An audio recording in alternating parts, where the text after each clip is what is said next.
Hello साथियों, एक और नई वीडियो में आप सभी का स्वागत है। साथियों, आज अपन बात करेंगे फोर्थ ग्रेड के बारे में। अपन रिवीजन क्लासेस स्टार्ट की है, जिसके अंदर से साथियों अपन सबसे पहले राजस्थान की ज्योग्राफी देखने वाले हैं।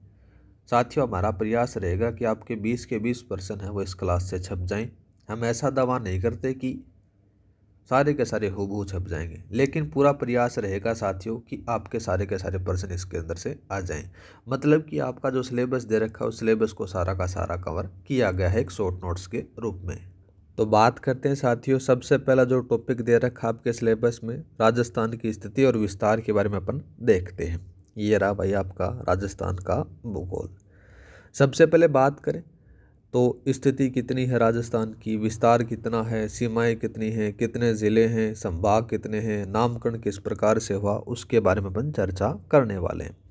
पहले बात करें मेरे भाई, संभाग स्थिति और विस्तार के बारे में अपन देखते हैं।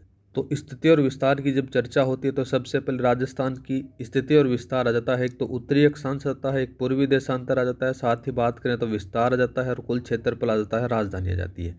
ये मोटा मोटी तौर पर अपन देखने वाले हैं। तो देखो साथियों, यहाँ पर से लिखा गया है राजस्थान का उत्तरी अक्षांश कितना है, इंपॉर्टेंट है, याद रखना। राजस्थान का उत्तरी अक्षांश है 23 डिग्री 3 से मिनट से लेकर 30 डिग्री 12 मिनट उत्तरी अक्षांश है। इस पूरी चीज़ को याद रखना है। पूर्वी देशांतर के बारे में बात करें मेरे भाई तो यह आ जाती है 69 डिग्री 30 मिनट से लेकर 78 डिग्री 17 मिनट पूर्वी देशांतर आता है। ठीक है, तो ये उम्मीद करता हूँ दोनों चीज़ें याद हो गई। कौन कौन सी, उत्तरी अक्षांश और पूर्वी देशांतर आपको याद रखना है। ठीक है, आगे बात करें राजस्थान का विस्तार कितना है, उत्तर से दक्षिण, उत्तर से दक्षिण, साथ ही पूर्व से पश्चिम के बारे में बात हो रही है। ठीक है, तो साथियों राजस्थान की उत्तर से दक्षिण लंबाई है 826 किलोमीटर। ठीक है, और पूर्व से पश्चिम की जो चौड़ाई है वो 869 किलोमीटर आपको देखने को मिल जाती है। इतना इतना मोटा मोटी तौर पर याद रख लेना, और इनका अंतर भी कभी कभार पूछ लिया जाता है। उस अंतर के बारे में बात करें तो मेरे भाई 43 किलोमीटर है। कितना है, 43 किलोमीटर है। इतना आपको याद रखना है, ज़्यादा कुछ भी नहीं है। और बात करें अगर जैसे उत्तर पश्चिम से लेकर दक्षिण पूर्व की जो विकिरण की लंबाई अगर बात करें तो वो 850 किलोमीटर आ जाती है। और वैसे बात करें दूसरा जाता है दक्षिण पश्चिम से लेकर उत्तर पूर्व की लंबाई, तो 784 आपको देखने को मिल जाती है। ज़्यादा ये कभी पूछा नहीं गया है, ये थोड़ा सा इम्पोर्टेंट है, याद रखना है। उत्तर से दक्षिण कितनी है, पूर्व से पश्चिम कितनी है, और अंतर कितना है, ये दोनों थोड़ा सा याद रख लेना। अब थोड़ा सा अपन डिटेल में देख लेते हैं मेरे भाई। उत्तर से दक्षिण की लंबाई के बारे में बात हो रही है इस प्रकार से। देखो भाई, उत्तर ये आ गया राजस्थान का, ये दक्षिण आ गया, ये राजस्थान का पूर्वी हिस्सा आ गया, ये पश्चिमी हिस्सा आ गया। उत्तर के बारे में बात की जाए तो साथियों सबसे पहला नाम आता है कौन सा, कोणा गांव आता है भाई, कोणा गांव। ठीक है, और ये कोणा गांव कहाँ पर पड़ता है, श्री गंगानगर में पड़ता है। और इसकी स्थिति है साथियों कितनी आपको याद रखनी है, यहाँ पर से बात की जाए इसकी स्थिति आपको देखने को मिलेगी, यहाँ पर से मिलेगी 30 डिग्री 12 मिनट उत्तरी अक्षांश आपको देखने को मिलती है। ठीक है, और दूसरा बात करें मेरे भाई दक्षिण की तरफ अपन चलते हैं तो दक्षिण की तरफ से कौन सा गांव आता है, बोरकुंड गांव आता है। कौन सा आता है, बोरकुंड गांव है मेरे भाई। और ये बोरकुंड गांव कहाँ पर है, ये कुशलगढ़ तहसील बांसवाड़ा में पड़ता है। इसकी स्थिति के बारे में बात करें तो मेरे भाई 23 डिग्री 3 मिनट उत्तरी अक्षांश बताना है। एक और बात करें मोटा मोटी तौर पर, यहाँ से यहाँ तक की जो लंबाई है वो कितनी है, 826 किलोमीटर है। 826 किलोमीटर है, ये बात हो गई सारी। अब बात करते हैं देखो पूर्वी की तरफ से। पूर्व की तरफ से बात करें तो कौन सा गांव आता है, यहाँ पर से साथियों पूर्व की तरफ पर जाओगे तो आपके पास में सिलाव गांव मिलेगा। कौन सा मिलेगा, सिलाव। ये धौलपुर में देखने को मिलेगा। इसकी स्थिति बात करें तो साथियों 78 डिग्री 17 मिनट पूर्वी देशांतर आ जाती है। एक और बात कर लेते हैं मेरे भाई इसी के साथ में से, इधर पश्चिम की तरफ पर जाओगे तो आपके पास में कौन सा मिलेगा, यहाँ पर से पश्चिम मिलेगा आपको कटरा गांव। कौन सा मिलेगा, कटरा गांव मिलेगा मेरे भाई। ठीक है, कटरा। ये कटरा जैसलमेर में पड़ता है। इसकी स्थिति के बारे में बात करें तो 69 डिग्री 30 मिनट पूर्वी देशांतर आपको देखने को मिलता है। ये मोटा मोटी तौर पर आपने देखा। अब बात करते हैं राजस्थान का कुल क्षेत्रफल के बारे में। राजस्थान का क्षेत्रफल है यह आपको दो चीज़ों से याद रखना है। एक तो देखो साथियों किलोमीटर में याद रखना है, वर्ग किलोमीटर के अंदर से। और दूसरा बात करें मेरे भाई वर्ग मील के अंदर से आपको याद रखना है। ये रहा आपके पास में इसका क्षेत्रफल। राजस्थान का कुल क्षेत्रफल है 3,42,239 वर्ग मील के अंदर से ये आपको देखने को मिलेगा। ठीक है, किस में मिला साथियों? ये सॉरी वर्ग किलोमीटर में। अगर वर्ग मील में पूछे तो कितना बताना है? 1,32,139 वर्ग मील बताना है। ये दोनों चीज़ें आपको याद रखनी है। ठीक है, राजस्थान है ये 1/10वां भाग या फिर बोल सकते हो भारत के कुल क्षेत्रफल का 10.41% भाग राजस्थान का क्षेत्रफल के पास में रखता है। ठीक है, दूसरी बात की जाए तो साथियों राजस्थान है ये भारत का क्षेत्रफल की दृष्टि से सबसे बड़ा राज्य माना जाता है। राजधानी आपको सबको पता है भाई कि जयपुर है। ठीक है, आगे बात करते हैं, स्थिति हो गई, विस्तार हो गया, ये बात अपनी सारी की सारी क्लियर हो गई। अब बात करते हैं अपने सीमाओं के बारे में साथियों। तो सीमाएं दो प्रकार की लगती हैं राजस्थान के साथ में। एक अंतर्राष्ट्रीय सीमा, याद रखना है अंतर्राष्ट्रीय सीमा का जो नाम है साथियों क्या है? रेड क्लिफ रेखा है मेरे भाई। क्या नाम है? रेड क्लिफ रेखा है। इसकी जो लंबाई है वो 1070 किलोमीटर आपको देखने को मिलेगी। दूसरा बात करें अंतर्राज्यीय सीमा है साथियों, तो यहाँ पर से 4,850 किलोमीटर की सीमा इसके साथ में लगती है। कुल स्थलीय सीमा के बारे में बात करें, कुल कुल कितनी बतानी है आपको? तो याद रखना 5,920 किलोमीटर बतानी है।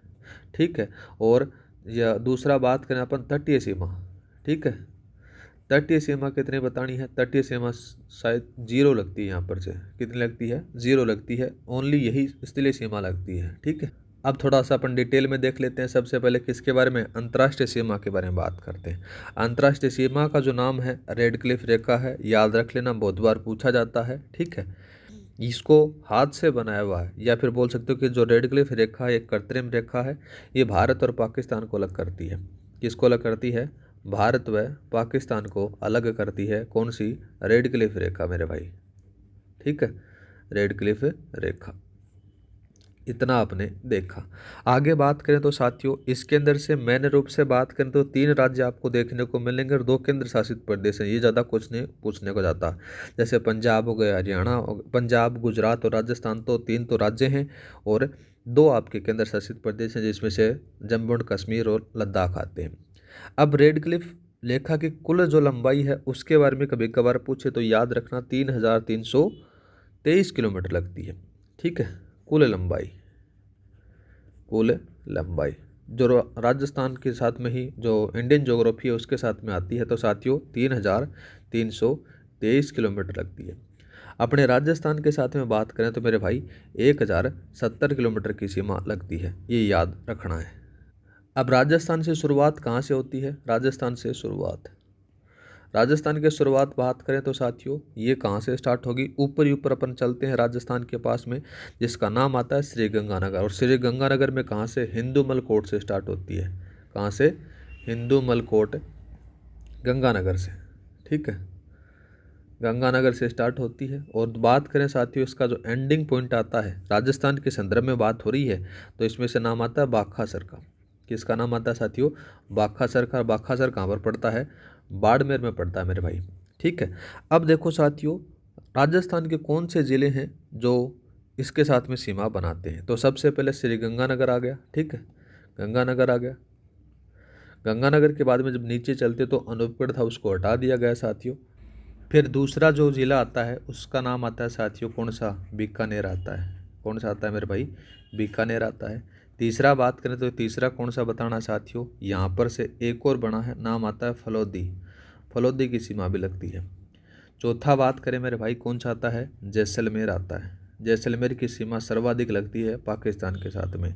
और पांचवा बात करें मेरे भाई तो पांचवा कौन सा आता है? बाड़मेर आ जाता है।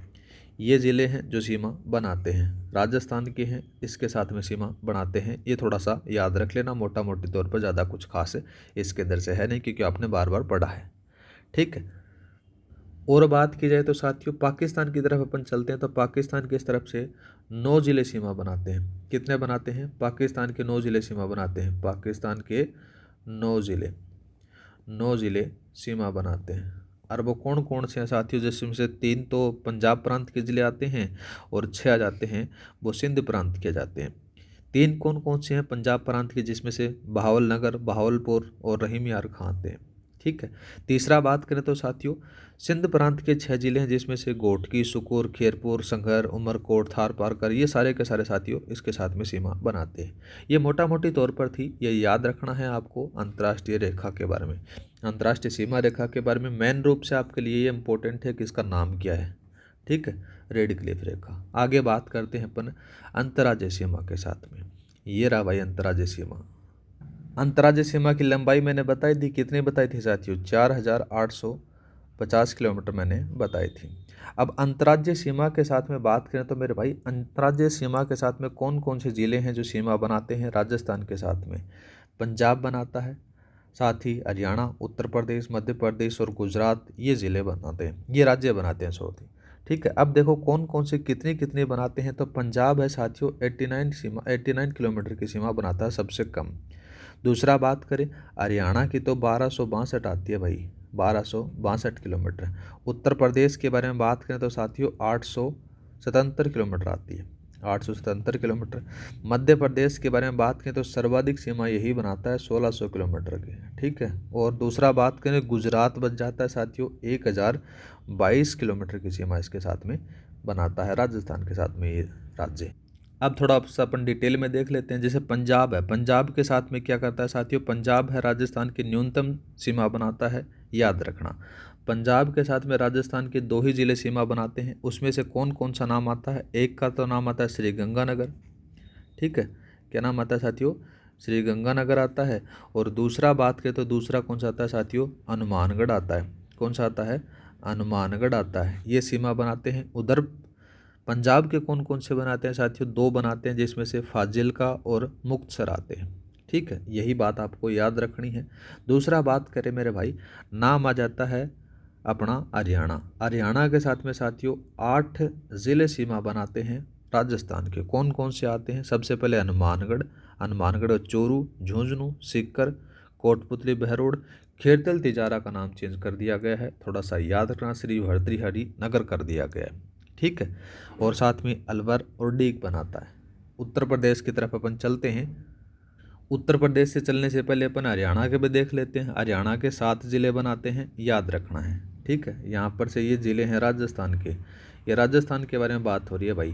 राजस्थान के 2 ज़िले बनाते हैं, जैसे मैंने बता दिया। अब राजस्थान के साथ में हरियाणा के कितने हैं? 7 ज़िले हैं, जिसमें से नूंह है, रेवाड़ी, महेंद्रगढ़, भिवानी, हिसार, फतेहाबाद, सिरसा, ये सीमाएं बनाते हैं। उत्तर प्रदेश के साथ बात करें तो साथियों आपको 3 ज़िले सीमा बनाते हैं। कितने बनाते हैं? 3 ज़िले बनाते हैं मेरे भाई। कौन कौन से बनाते हैं? जिसमें से डीग हो गया, भरतपुर हो गया, धौलपुर हो गया। ठीक है, ये थोड़ा सा याद रखना। अब बात करें मेरे भाई मध्य प्रदेश के बारे में, तो मध्य प्रदेश के साथ में 10 ज़िले हैं जो सीमा बनाते हैं। अब वो 10 ज़िले कौन कौन से हैं साथियों? तो सबसे पहले स्टार्ट हो जाओ धौलपुर से। धौलपुर, करौली, सवाई माधोपुर, कोटा, बारां, झालावाड़, चित्तौड़गढ़, भीलवाड़ा, प्रतापगढ़, बांसवाड़ा, ये सीमा बनाते हैं। ठीक है, ये थोड़ा सा याद रख लेना। अब एक चीज़ और याद रखना, यहाँ पर से जो मध्य प्रदेश के साथ में जो सर्वाधिक सीमा लगती है वो झालावाड़ की लगती है। ठीक है, झालावाड़ की सबसे ज़्यादा, यह आपको याद रखना है। न्यूनतम बात करें तो भीलवाड़ा लिख लेना। ठीक है, आगे बात करें तो मध्य प्रदेश के भी 10 ज़िले हैं वो सीमा बनाते हैं। कौन कौन से हैं साथियों? जिसमें से पूछा जाए तो कभी कभार याद रख लेना। झाबुआ से स्टार्ट होते हैं, झाबुआ, रतलाम, मंदसौर, नीमच, और एक और नाम आ जाता है साथियों राजगढ़ आता है, गुना आ जाता है, शिवपुरी आता है, श्योपुर आता है, मुरैना आ जाता है। मुरैना के साथ में साथियों अगर मालवा ये आ जाते हैं। इस प्रकार से साथियों 10 ज़िले राजस्थान के लगाते हैं सीमा, और 10 ही ज़िले मध्य प्रदेश के बनाते हैं। अब बात करते हैं गुजरात की तरफ। गुजरात के साथ में कितनी सीमा लगती है भाई? 1022 किलोमीटर की सीमा साझा होती है। और यहाँ पर से राजस्थान के कितने ज़िले हैं जो इसके साथ में सीमा बनाते हैं? तो 6 ज़िले आपको याद रखने हैं। और वो 6 ज़िले कौन कौन से हैं मेरे भाई? जिसमें से बांसवाड़ा, डूंगरपुर, उदयपुर, सिरोही, जालौर, बाड़मेर सीमा बनाते हैं। इसमें से उदयपुर है वो सर्वाधिक सीमा बनाता है और बाड़मेर न्यूनतम बनाता है, ये थोड़ा सा याद रखना। राजस्थान के पास में एक कांडला बंदरगाह है, वो थोड़ा सा याद रख लेना। आगे बात की जाए तो देखो यहाँ पर से लिखा गया है सारी चीज़ें। जैसे अंतर्राष्ट्रीय सीमा है, अंतर्राष्ट्रीय सीमाओं के अंदर से अंतर्राज्यीय सीमा सॉरी 89 किलोमीटर है ये लगते हैं। पंजाब के बारे में बात करें तो साथियों पंजाब के 2 जिले लगते हैं। सारी चीज़ें आपको लिख रखी हैं, PDF फाइल आपको प्रोवाइड हो जाएगी। सारी चीज़ें मैंने बता दी। यहाँ पर से आगे बात करते हैं। स्थिति विस्तार हो गया, सीमाएँ हो गई, ज़िले होंगे। अब बात करते हैं संभाग और डिवीज़नों के बारे में। साथियों संभाग वर्तमान केंद्र से साथियों कितने हैं? वर्तमान केंद्र से जो संभाग हैं वो आपको मिलेंगे 7 संभाग आपको देखने को मिलेंगे। और 7 संभागों में बात करें तो कौन कौन सा? एक तो बीकानेर आ जाता है सबसे पहले। कौन सा आता है मेरे भाई? बीकानेर। बीकानेर के बाद में दूसरा आ जाता है साथियों जोधपुर। कौन सा आता है? जोधपुर आ जाता है। जोधपुर के बाद में बात करें तो एक और बात करें तो नाम आ जाता है जयपुर। जयपुर के बाद में अजमेर। अजमेर के बाद में बात करें तो साथियों भरतपुर। और भरतपुर के बाद में बात करें तो साथियों एक आ जाता है कोटा। और कोटा के बाद में उदयपुर। इस प्रकार से 7 संभाग आपको देखने को मिलते हैं। नए संभाग बनाए थे उनको बाद में क्या कर दिया गया? वापस मिला दिया गया। अभी वर्तमान में जो पुराने वाले हैं वही आपको देखने को मिलते हैं। एक बात और याद रख लेना, जिलों की संख्या के बारे में देख लेते हैं। तो जिलों की संख्या कितनी है साथियों? वर्तमान में 41 आपको देखने को मिलेगी। 33 पहले थे। 34वां बात करें तो साथियों बालोतरा, ब्यावर। ब्यावर के बाद में डींग, डीडवाना कुचामन, खेरतल तिजारा का नाम चेंज कर दिया गया है, श्री भर्तृहरि कर दिया गया है, याद रखना है। और कोटपतली बैरोड, फलौदी और सलूम्बर आते हैं। इस प्रकार से टोटल आपके पास में अभी वर्तमान में है वो 41 जिले आपको देखने को मिलेंगे। ये संभाग और डिवीजन हो गया। अब बात बचती है नामकरण और इतिहास के बारे में। ये रहा भाई साहब नामकरण और इतिहास। नामकरण किस प्रकार से होता है? सर्वप्रथम जो नामकरण दिया था राजस्थान को वो रजवाड़ा शब्द का प्रयोग होता है। कर्नल जेम्स टोड है वो राजस्थान को राजस्थान या फिर राजस्थान के नाम से पुकारते हैं। राजपूताना शब्द का जो प्रयोग होता है जॉर्ज थॉमस करते हैं 1800 के अंदर से। अब बात करें एकीकरण के बारे में तो साथियों अपन हिस्ट्री के बारे में देखेंगे तो यहाँ पर जो 26 जनवरी 1950 को औपचारिक नाम था वो राजस्थान रखा गया था। लेकिन जो संपूर्ण एकीकरण रहता है 1 नवंबर 1956 को राजस्थान पुनर्गठन आयोग की सिफारिश पर एकीकरण कर दिया जाता है। तो इसके साथ ही साथियों आपका स्थिति विस्तार वाला टॉपिक है वो यहाँ पर से कंप्लीट हो जाता है। आगे दूसरा नाम आता है साथियों राजस्थान का भूगोल केंद्र से भौतिक स्वरूप और भौतिक विभाजन है, उसके बारे में अपन चर्चा करते हैं। पहले बात करें अपन नामकरण के बारे में साथियों। तो नामकरण केंद्र से क्या होता है कि ऋग्वेद में ब्रह्मवर्त या फिर मरु कांतार बताया गया है। जॉर्ज थॉमस ने साथियों 1800 के अंदर से राजपूताना नाम दिया गया था। कर्नल जेम्स टोड के द्वारा साथियों इसको रजवाड़ा नाम दिया गया था। और स्वतंत्रता के बाद में इसको राजस्थान नाम में चेंज कर दिया गया। ये चीज़ें आपने पहले देख ली। अब दूसरा जाता साथियों राजस्थान के भौतिक प्रदेशों का अपन सामान्य परिचय देखते हैं, किस प्रकार से उसका डिवाइड किया गया है। ये रहा देखो साथियों राजस्थान के भौतिक प्रदेशों का जो सामान्य परिचय के बारे में बात करें तो नाम आता है डॉक्टर VC मिश्रा ने राजस्थान का भूगोल पुस्तक में वर्गीकरण किया था 1968 के अंदर से। और 7 भौतिक प्रदेशों में विभाजन किया गया था। लेकिन वर्तमान के अंदर से बात करें तो हाल ही के अंदर से हरिमोहन सक्सेना के द्वारा साथियों इसको 4 भागों में बांटा गया। ठीक है, यहाँ पर से लिख सकते हो हरिमोहन सक्सेना, इनके द्वारा साथियों 4 भाग बताए गए थे जो अपन अभी पढ़ रहे हैं वर्तमान के अंदर से। नाम आ जाता है सबसे पहले पश्चिमी मरुस्थलीय प्रदेश या फिर थार का मरुस्थल जिसको कहा जाता है। दूसरा अरावली पर्वतीय प्रदेश कहा जाता है। तीसरा पूर्वी मैदानी प्रदेश। और चौथा दक्षिणी पूर्वी पठारी प्रदेश या फिर हाड़ौती का पठार कहा जाता है। ये थोड़ा सा याद रख लेना मोटा मोटी तौर पर, ज़्यादा कोई खास इसके अंदर से है नहीं। अभी वर्तमान में 4 ही चल रहे हैं लेकिन पहले जब हुआ था उसमें 7 था। ठीक है, सबसे पहले बात करते हैं मेरे भाई किसके बारे में? पश्चिमी मरुस्थलीय प्रदेश के बारे में हम डिटेल में देख लेते हैं। ठीक है, पश्चिमी मरुस्थलीय प्रदेश के अंदर से देखो सबसे पहले अपन क्या क्या चीज़ें देखेंगे, विशेषताएं देखेंगे, साथ ही उपविभाजन देखेंगे और थार के मरुस्थल की क्या क्या विशेषताएं हैं उनके बारे में अपन बात करेंगे। सबसे पहले बात करें पश्चिमी मरुस्थल की विशेषताओं के अंदर से थार का जो मरुस्थल का लगभग 61.11% भाग आपको देखने को मिलता है। ठीक है, दूसरा बात करें तो साथियों इसका क्षेत्रफल अगर आप पूछे तो याद रखना 1,75,000 वर्ग किलोमीटर आपको देखने को मिलता है। पश्चिमी मरुस्थलीय प्रदेश के अंदर से लगभग 10 जिले शामिल होते हैं। विश्व में सर्वाधिक जनसंख्या और जैव विविधता और पशु घनत्व वाला ये क्षेत्र मरुस्थलीय प्रदेश माना जाता है।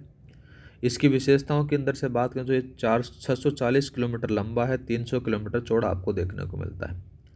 मरुस्थलीय भाग का जो ढाल है ये बहुत बार पूछा जाता है, उत्तर पूर्व से लेकर दक्षिण पश्चिम तक आपको देखने को मिल जाता है। इसी के कारण तो क्या होता है जो कांटली नदी है ना वो नीचे की तरफ आती है। ठीक है, नेक्स्ट बात करते हैं अपन उपविभाजनों के बारे में। विशेषताएं अपन ने देख ली। उपविभाजन की विशेषताओं के बारे में बात करें तो मेरे भाई उपविभाजन है, इसको दो भागों में बांटा जाता है।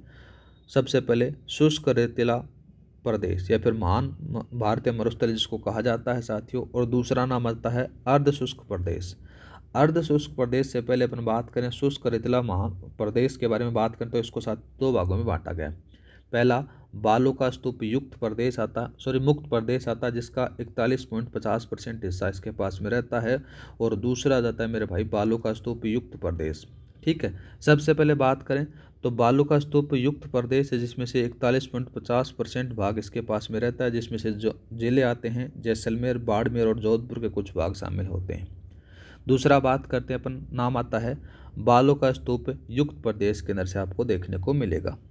अब इसके अंदर से सबसे पहले नाम आता है अनुदैर्ध्य, पवनानुवर्ती और रेखीय बालू का स्तूपों के बारे में बात करें तो साथियों इसको कहा जाता है, इसके बारे में बात करें तो पवन की दिशा के समांतर या फिर अनुदिश निर्मित होने वाले बालू का स्तूपों को अनुदैर्ध्य बालू का स्तूप कहा जाता है। इनको सीप बालू का स्तूप भी कहा जाता है साथियों। मुख्य रूप से बात करें तो ये जैसलमेर के दक्षिण भाग में रामगढ़, पश्चिमी जोधपुर, इसके अंदर से आपको देखने को मिलते हैं। अब दूसरा बात करें मेरे भाई, दूसरा नाम किसका जाता है अनुप्रस्थ बालू का स्तूप, या फिर अपन बोल सकते हैं इसके बारे में, पहले अपन अनुप्रस्थ से पहले अपन देख लेते हैं अनुप्रस्थ ही देखते हैं इसके बारे में। अनुप्रस्थ बालू का स्तूप क्या होता है साथियों, पवन की दिशा के लंबवत या फिर समकोण पर पवन के मार्ग में अवरोध से निर्मित बालू का स्तूप होते हैं, उनको कहा जाता है साथियों। ये मुख्य रूप से रावसर, हनुमानगढ़, सूरतगढ़, श्रीगंगानगर में और बीकानेर, चूरू और झुंझुनू में पाए जाते हैं। एक और आता है मेरे भाई बरखान के बारे में बात करें तो बरखान क्या होता है साथियों, वायु भंवर के कारण गतिशील या फिर अस्थिर अर्धचंद्राकार बालू का स्तूप होते हैं, उनको बरखान कहा जाता है और इम्पोर्टेंट है, याद रखना। दूसरा बात करते हैं, एक आ जाता है साथियों परवलयिक बालू का स्तूप। तो ये परवलयिक बालू का स्तूप नहीं होता मेरे भाई, ये होता है पैराबोलिक बालू का स्तूप होता है। क्या होता है साथियों, पैराबोलिक होता है, याद रखना है, पैराबोलिक बालू का स्तूप होता है। ये पैराबोलिक बालू का स्तूप क्या होता है, यह बालू का स्तूप संपूर्ण मरुस्थल में पाए जाते हैं और इसकी जो आकृति होती है वो परवलयाकार होती है, याद रखना, इसलिए इसको कहा जाता है। ठीक है, इसको सर्वाधिक है बीकानेर में आपको देखने को मिलेंगे।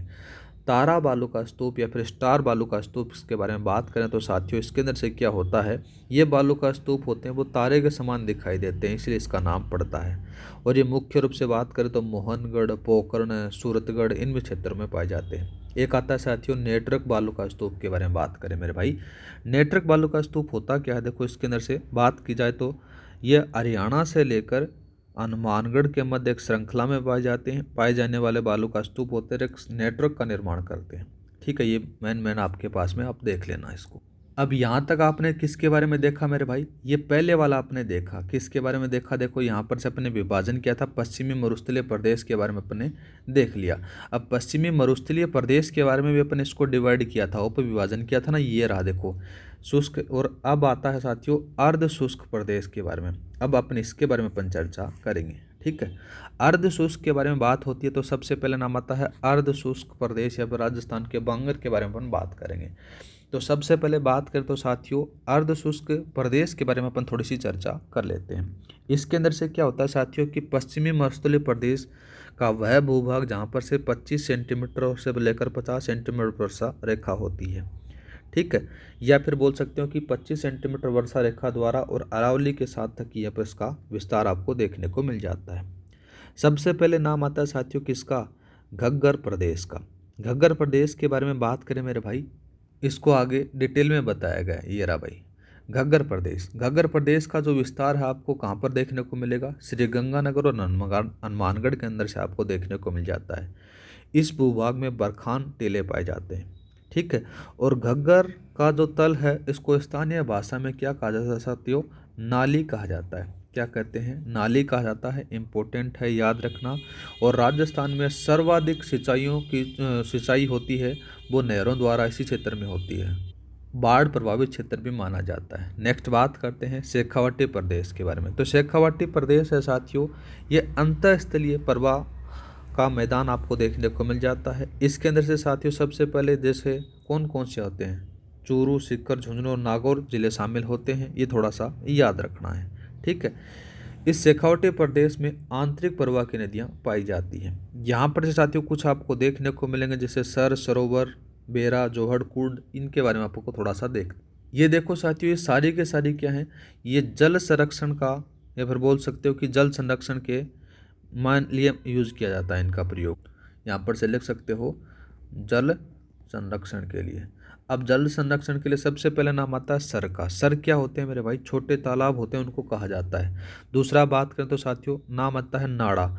नाड़ा क्या होता है साथियों? पक्के कुएं होते हैं, उनको कहा जाता है। और जो कच्चे जोहड़ होते हैं, कच्चे कुएं होते हैं, उनको जोहड़ कहा जाता है। ये थोड़ा सा याद रख लेना, ठीक है।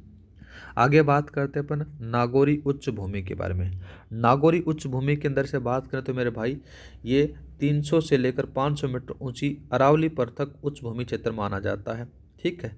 यहाँ पर से नागौरी उच्च भूमि का जो वर्गीकरण किया जाता है मेरे भाई, तो यहाँ पर से देखो 3-4 प्रकार से आपको देखने को मिलेगा। और नागौरी उच्च भूमि के अंदर से आपको खारे पानी की झीलें सर्वाधिक देखने को मिलती हैं। अब वर्गीकरण हो रहा था तो देखो मकराना श्रेणी हो गया, मांगलोद श्रेणी हो गया, जायल श्रेणी हो गया, कुबड़ पट्टी हो गया, जायल, इसमें जायल नागौर वाला क्षेत्र आपको देखने को मिल जाता है। अब बात करें देखो साथियों, दूसरा जाता है इसी के अंदर से लूणी बेसिन या फिर गोडवाड़ प्रदेश के बारे में बात हो रही है। लूणी बेसिन या फिर गोडवाड़ प्रदेश के बारे में जब चर्चा होती है तो लूणी बेसिन का जो विस्तार है मुख्य रूप से दक्षिण जो जोधपुर, पाली, जालोर, इन क्षेत्रों में पाया जाता है। जैसे जालोर, पाली, जोधपुर, बाड़मेर में आ जाता है। यहाँ पर से क्या होता है साथियों, लूणी नदी और इसकी सहायक नदियाँ यहाँ पर से आपको देखने को मिल जाती है। और जो चट्टानी मरुस्थल होता है हमादा, वो इस क्षेत्र में पाया जाता है आपको, ठीक है। तो इस प्रकार से आपने मरुस्थलीय प्रदेश को 2 भागों में बांटा और उसके बारे में पढ़ा आपने। अब बात करते हैं थार मरुस्थल की विशेषताओं के बारे में। विश्व में 10वां बड़ा मरुस्थल माना जाता है और उत्पत्ति किस प्रकार से होती है साथियों, उसका नाम आता है प्लाइस्टोसिन काल से इसकी उत्पत्ति मानी जाती है। पर्वतीय भागों के बारे में बात करें तो साथियों पर्वतीय और भूगर्भिक जो संरचना है, इसमें से तेल और गैस के भंडार आपको देखने को मिलेंगे। और इस क्षेत्र में जो चट्टानी मरुस्थल होता है उसको हमादा कहा जाता है। अब बात करते हैं दूसरा भौतिक प्रदेश, नाम आता है साथियों अरावली पर्वतीय प्रदेश के बारे में। तो इसकी विशेषताएं अपन देखेंगे, अरावली का वर्गीकरण अपन देखेंगे, अरावली के जो प्रमुख दर्रे हैं उनके बारे में अपन चर्चा करेंगे मेरे भाई। तो सबसे पहले बात करें इसकी विशेषताओं के बारे में, तो प्राचीनतम वलित पर्वतमाला है, ठीक है। इसका जो विस्तार है साथियों सिरोही से दिल्ली तक माना जाता है। राजस्थान में लगभग 80% इसमें से आपको देखने को मिलेगा।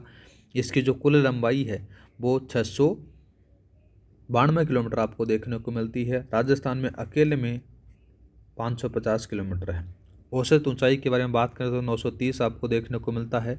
अरावली पर्वतमाला का जो निर्माण होता है वो प्री कैम्ब्रिज काल से आपको देखने को मिल जाता है। अब बात करें अरावली का वर्गीकरण है मेरे भाई 3 प्रकार से किया जाता है, उत्तरी अरावली, मध्य अरावली और दक्षिणी अरावली, ठीक। अब बात की जाए देखो साथियों उत्तरी अरावली के बारे में, तो उत्तरी अरावली में जयपुर, दौसा, अलवर है, ये मुख्य जिले आते हैं। सारे जिले शामिल नहीं किए गए हैं, मुख्य रूप से 5 इसके अंदर से आपको देखने को मिलेंगे। तो कौन कौन से आएंगे?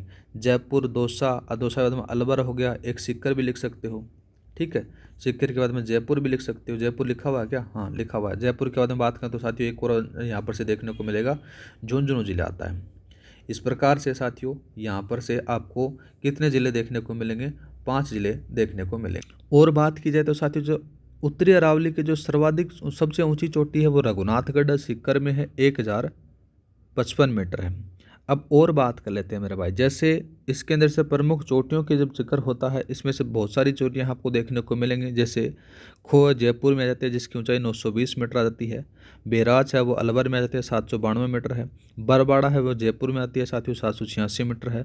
बाबाई है वो झुंझुनू में है, 780 मीटर है। एक बिलाली है अलवर में है वो 775 मीटर है। एक है साथियों कौन सी?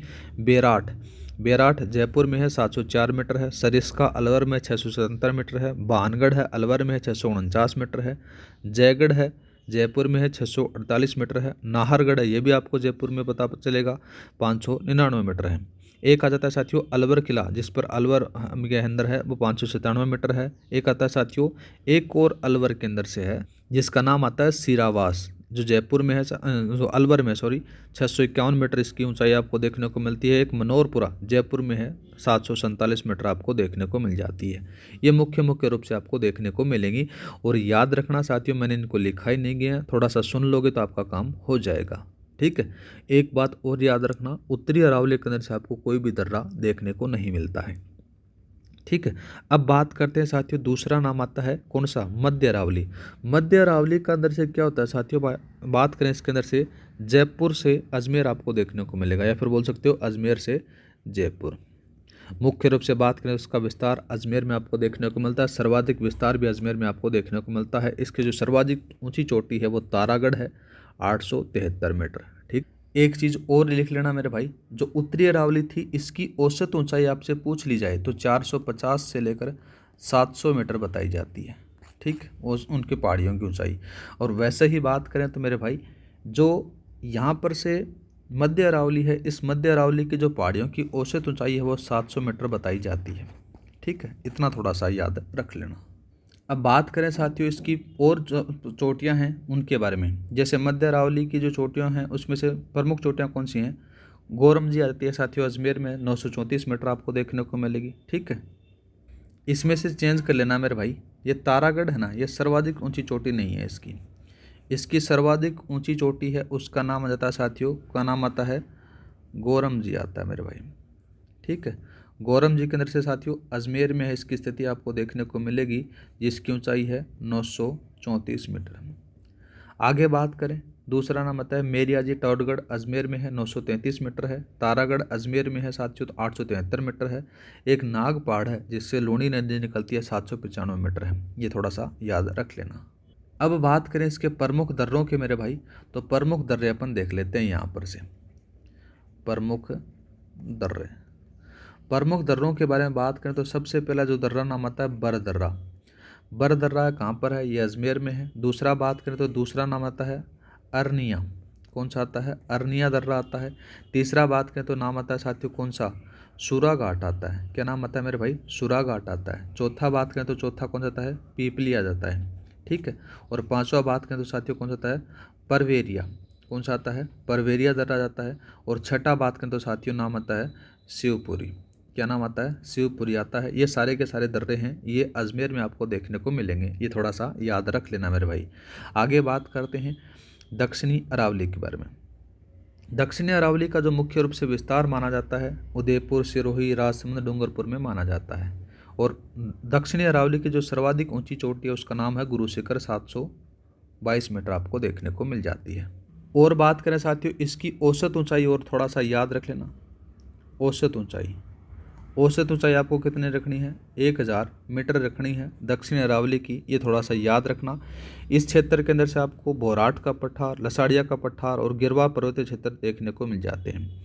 प्रमुख चोटियों के बारे में अपन थोड़ा सा जिक्र कर लेते हैं मेरे भाई। सबसे ऊंची चोटी है उसका नाम आ जाता है, क्या नाम आता है साथियों, गुरु शिखर आता है। गुरु शिखर की स्थिति सिरोही में है, 722 मीटर आपको देखने को मिलेगी।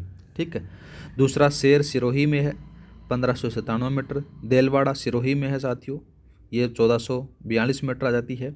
और जरगा उदयपुर में है, ये 1431 मीटर है। और ये उदयपुर राजसमंद का सर्वोच्च शिखर माना जाता है। Achalgarh 1380 metre Sirohi. Kushalgarh Rajsamand 1224 metre. Rishikesh Sirohi 1017 metre. Kamalnath Udaipur में है 1001 मीटर। सज्जनगढ़ उदयपुर में है 938 मीटर। सायरा उदयपुर में है साथियों 900 मीटर। लीलागढ़ उदयपुर में है 874 मीटर। नागपानी उदयपुर में है 867 मीटर। गोगुंदा उदयपुर में है 840 मीटर। और आबू नौसिरोही के अंदर से साथियों 1295 मीटर आपको देखने को मिलते हैं। अब और बात करते हैं, देखो अरावली के जो प्रमुख दर्रे हैं, पागलिया दर्रा, देसूरी की नाल और हाथीगुड़ा नाल आपको देखने को मिल जाते हैं। वैसे देखा जाए ना साथियों, तो जैसे इसके जो दक्षिण अरावली है, दक्षिण अरावली के कौन कौन से प्रमुख दर्रे हैं उसमें से बात करते हैं। सबसे पहला नाम आता है जैसे स्वरूप घाट पाली में है, देसूरी किनाल पाली में है, सोमेश्वर दर्रा है ये पाली में आपको देखने को मिलेगा। राजसमंद में कमली घाट मिलेगा, राजसमंद में एक और मिलेगा, गोरम घाट एक और मिलेगा, हाथीगुड़ा दर्रा मिलेगा, केवड़ा किनाल उदयपुर में आपको देखने को मिलेगा। एक और याद रखना देबारी दर्रा है, ये साथियों उदयपुर में आपको देखने को मिलता है। ठीक है, लेकिन हरिमोहन सक्सेना जी की क्या कहते हैं, हरिमोहन सक्सेना जी कहते हैं कि ये उदयपुर में नहीं होकर मध्य अरावली का हिस्सा है। हाथी दर्रा आपने पता ही चल गया कि हाथी दर्रा उदयपुर में। फुलवारी की नाल इंपॉर्टेंट है, उदयपुर में है। ठीक है, और पागल्या नाल है, ये मारवाड़ को मेवाड़ से जोड़ती है, ये थोड़ा बहुत याद रख लेना। एक दो चीज़ और रह गई मेरे भाई, थोड़ी जो मेरे को इम्पोर्टेंट लग रही है, ठीक है। पठार अपन देख लेते हैं। पठार रह गए अरावली के अंदर से, तो सबसे पहला नाम आता है साथियों उड़िया पठार। क्या नाम आता है? उड़िया पठार आता है। उड़िया पठार है कहाँ पर? ये साथियों सिरोही में आपको देखने को मिलेगा। राजस्थान का सबसे ऊंचा पठार माना जाता है, ठीक है। दूसरा जो पठार आता है आबू का पठार। आबू का पठार ये आपको सिरोही में देखने को मिलेगा। एक और आता है साथियों, कौन सा आता है? बोराट। बोराट का पठार। बोराट का पठार। नेक्स्ट बात करते हैं साथियों, चौथा कौन सा आता है? मेसा का पठार। मेसा का पठार, ठीक है। और एक और बात करते हैं, जैसे मेसा के पठार के बाद में एक और नाम आता है मानदेसरा का पठार। कौन सा नाम आता है साथियों? नाम आता है उसका मानदेसरा का पठार। मानदेसरा का पठार ये आपको देखने को मिलेगा। देसरो का पठार मिलेगा, एक भोमट का पठार मिलेगा, एक काकनवाड़ी का पठार, ये आपको देखने को मिलते हैं। ये मुख्य रूप से पठार हैं, ये याद रखना। काकनवाड़ी का जो पठार है ये अलवर का जो भानगढ़ दुर्ग है वो काकनवाड़ी दुर्ग या फिर काकनवाड़ी के पठार पर बना हुआ है, ये याद रखना है। नेक्स्ट बात करते हैं किसके बारे में? पूर्वी मैदानी प्रदेश के बारे में। पूर्वी मैदानी प्रदेश के बारे में जब चर्चा होती है तो सबसे पहले अपन देखेंगे इसकी विशेषताएं। विशेषताओं के अंदर से क्या होता है कि राजस्थान के कुल क्षेत्रफल का 23% भाग पर माना जाता है। जनसंख्या इसके अंदर से साथियों कितने परसेंट निवास करती है? याद रखना 39% न होकर साथियों यहाँ पर से 40% जनसंख्या निवास करती है, ठीक है। और बात करें तो इसका जो निर्माण होता है गंगा यमुना नदियों द्वारा जो लाई गई मर्दा या फिर जलोढ़ के जमाव से इसका निर्माण होता है साथियों, ये याद रखना है। दूसरा बात करें तो साथियों इसके अंदर से जो पूर्वी राजस्थान में 60 से 80 सेंटीमीटर वर्षा आपको देखने को मिल जाती है, ठीक है। अब बात करते हैं प्रमुख नदी बेसिनों के बारे में। तो प्रमुख नदी बेसिनों के अंदर से कौन कौन से आएंगे इस मैदानी क्षेत्र के अंदर से? बनास बाणगंगा बेसिन आएगा, चंबल बेसिन आएगा और माही बेसिन आएगा। इसको अपन आगे डिटेल में देख लेंगे। सबसे पहले बात करें प्रमुख नदी बेसिन के अंदर से, तो बनास बाणगंगा बेसिन, इसमें से उदयपुर, चित्तौड़गढ़, सवाईमाधोपुर, जयपुर, अलवर, भरतपुर शामिल हैं। चंबल बेसिन में साथियों कोटा, बूंदी, झालावाड़ हैं और साथ ही कंदराई भेड़ के लिए फेमस मानी जाती है। माही बेसिन के अंदर से बात करें तो साथियों डूंगरपुर, बांसवाड़ा, प्रतापगढ़ में है। 56 का मैदान आपको देखने को मिल जाता है। आगे बात करते हैं, नाम आता है दक्षिणी पूर्वी पठारी प्रदेश के बारे में, ठीक है। तो दक्षिणी पूर्वी पठारी प्रदेश के बारे में फिर हाड़ौती का पठार अपने इसको कह सकते हैं। सबसे पहले इसकी विशेषताएं, फिर उसके उपविभाजन अपन देखेंगे। विशेषताओं के बारे में चर्चा करते हैं। विशेषताओं के बारे में जब चर्चा होती है तो साथियों इसके अंदर से राजस्थान का कुल क्षेत्रफल का 6.89% भाग इसमें आपको देखने को मिल जाता है, ठीक है। या फिर अपन मोटा मोटी तौर पर बात करें तो मेरे भाई 7% है, ये देखने को मिलेगा। जनसंख्या के बारे में बात करें तो जनसंख्या का जो भाग है लगभग 13% है मेरे भाई। कितना है? 13% आपको देखने को मिल जाता है। प्रमुख जिलों के बारे में बात करें तो कोटा, बूंदी, बारां, झालावाड़ आपको देखने को मिलते हैं। औसत ऊंचाई 500 मीटर है साथियों। और इसके अंदर से जो इस विशेषताओं में आती है तो यहाँ पर से गहरी काली मृदा पाई जाती है। उपविभाजन के बारे में बात करते हैं तो साथियों इसका उपविभाजन 2 प्रकार से किया गया। एक पहला आता है विंध्य ककार भूमि और दूसरा आता है दक्कन का लावा मैदान। सबसे पहले बात करें विंध्य ककार भूमि के अंदर से साथियों इसमें से पूर्वी भाग में फैला हुआ है, लाल बलुआ पत्थर इसमें पाए जाते हैं। और दक्कन का लावा पठार है साथियों, इसमें लावा और काली मृदा इसमें देखने को मिल जाती है। अब दूसरा जो टॉपिक आता है साथियों मृदा वाला आता है, उसके बारे में अपन चर्चा करते हैं मेरे भाई। देखो साथियों मृदा के बारे में बात करें तो राजस्थान की मृदा के अंदर से तो मृदा का अर्थ और संरचना आपको देखने को मिलेगी। वैज्ञानिक वर्गीकरण राजस्थान में कृषि विभाग द्वारा मृदा का वर्गीकरण किस प्रकार से किया गया है, मृदा के प्रकार कितने हैं, मृदा के कौन कौन सी समस्याएं आपको देखने को मिलेंगी। सबसे पहले बात करें मृदा का अर्थ और संरचना अपन देखते हैं। मृदा के अर्थ के बारे में बात करें तो पृथ्वी की भूपरपट्टी पर क्रस्ट पर कणों का आवरण को क्या कहा जाता है? मृदा कहा जाता है। चट्टानों के टूटने फटने और जलवायु, वनस्पति और अन्य जैविक प्रभावों से ये निर्मित होती है। मृदा शब्द है साथियों ये सोलम शब्द से लिया गया है साथियों, ठीक है। दूसरा बात करें तो मृदा के वैज्ञानिक अध्ययन को क्या कहते हैं साथियों? पोडियोलॉजी कहा जाता है। मृदा के निर्माण की प्रक्रिया को क्या कहा जाता है साथियों? पेडोजेनेसिस कहा जाता है। मृदा को प्रभावित करने वाले कारकों के बारे में बात करें तो अलग अलग आपको देखने को मिलेंगे, जिसको अपन आगे डिटेल में करेंगे। अब मृदा को प्रभावित करने वाले कारकों में जैसे जलवायु, वनस्पति, उच्चावच, खनिज जैव तत्व ये आ जाते हैं। अब बात करते हैं अपन, देखो साथियों सबसे पहले यहाँ पर से मृदा का वर्गीकरण अपन देखते हैं। मृदा का वर्गीकरण किस प्रकार से किया जाता है कि मृदा की भौतिक और रासायनिक गुणों के आधार पर उसका वर्गीकरण होता है। यूएस से मृदा सर्वेक्षण विभाग के द्वारा 1975 में मृदा का वर्गीकरण वैज्ञानिक वर्गीकरण किया गया था। अब बात करते हैं राजस्थान में वैज्ञानिक वर्गीकरण के बारे में अपन थोड़ा सा देख लेते हैं।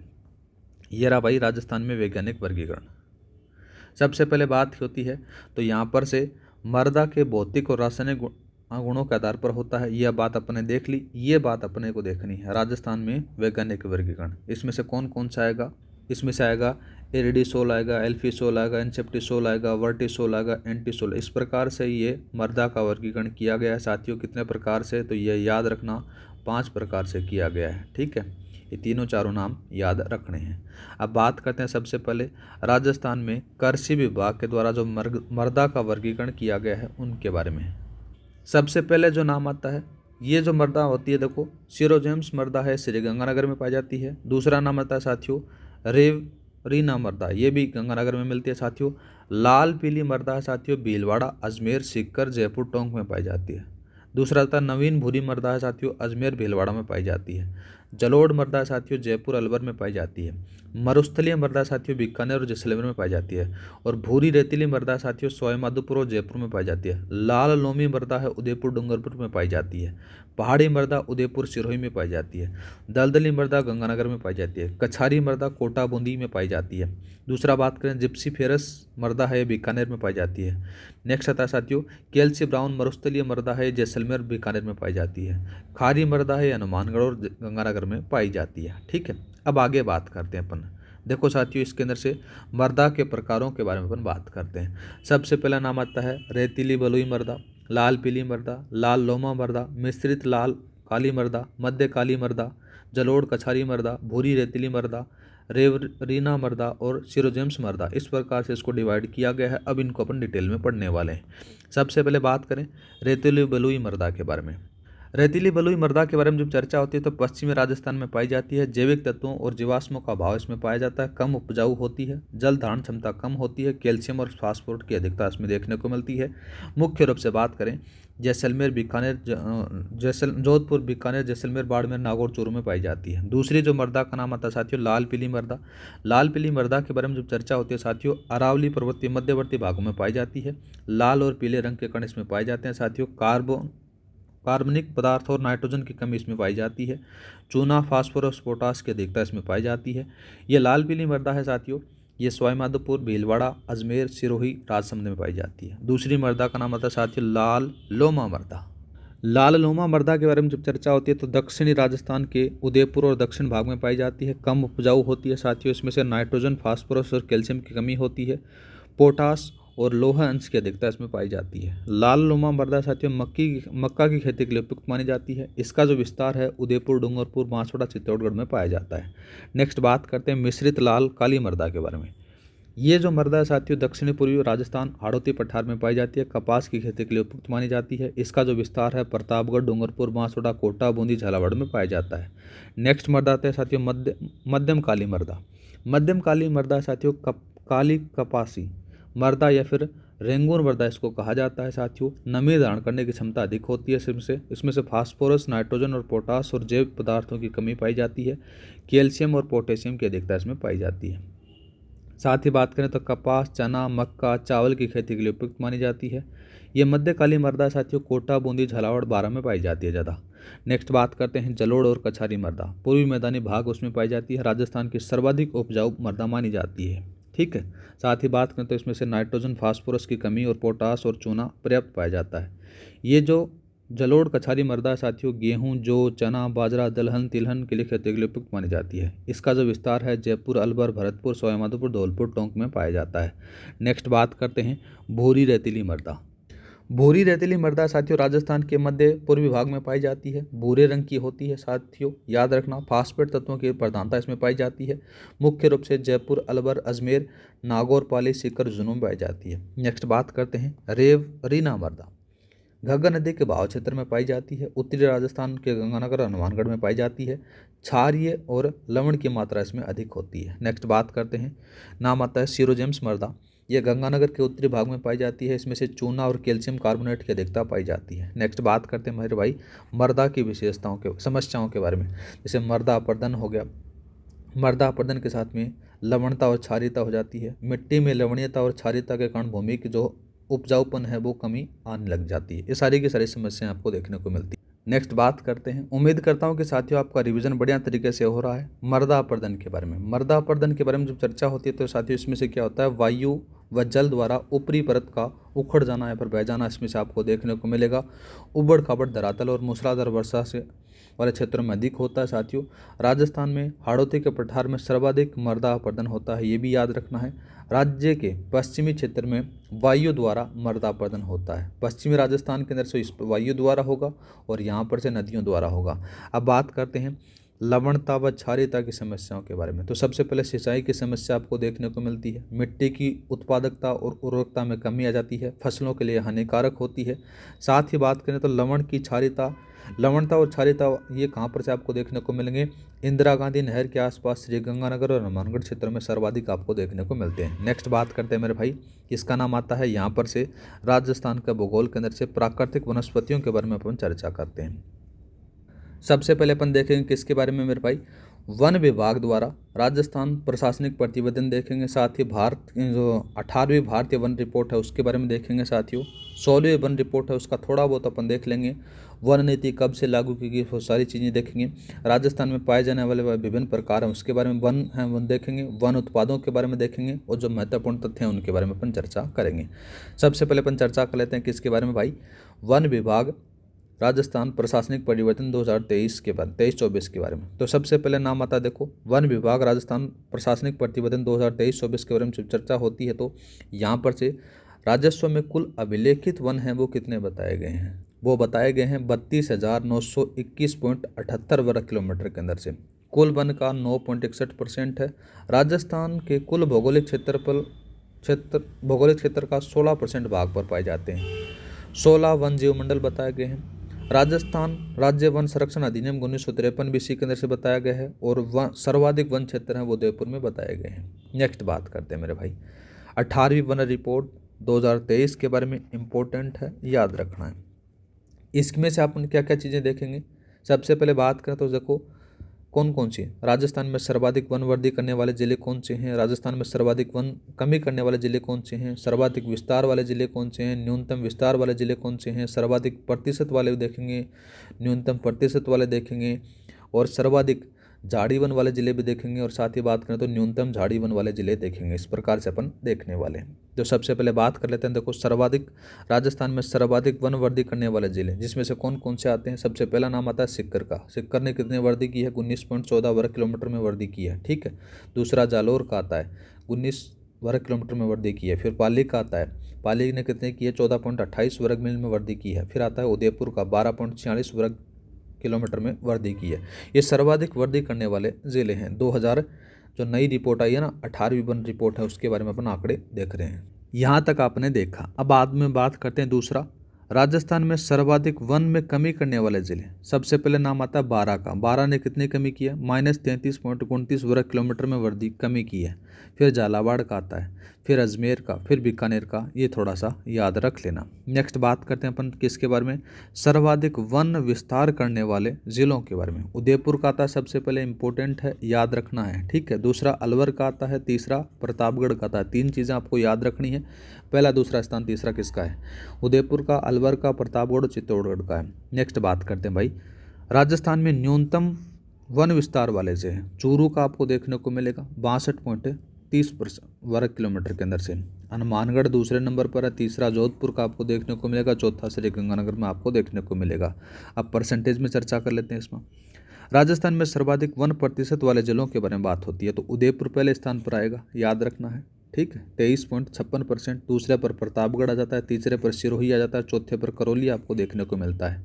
वैसे बात करते हैं राजस्थान में न्यूनतम 1% वाले जिलों में, सबसे पहले नाम आता है चूरू का। चूरू ने कितना है, 0.45 है, ये याद रखना है। चूरू के बाद में साथियों दूसरा कौन सा आता है, दूसरा आता है यहाँ पर से जोधपुर का आता है साथियों, दूसरा आ जाए और तीसरा बीकानेर का जाता है, चौथा जैसलमेर का जाता है। इस प्रकार से आपको याद रखने हैं। नेक्स्ट बात करते हैं अपन राजस्थान में सर्वाधिक झाड़ी वन वाले जिलों के बारे में अपन चर्चा करते हैं। सबसे पहला नाम आता है पाली का आता है भाई।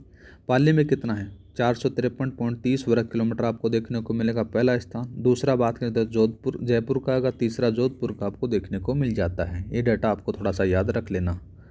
तो ये तो सर्वाधिक झाड़ी वाले हो गए। अब बात करते हैं राजस्थान में न्यूनतम झाड़ी वाले वनों जिलों के बारे में।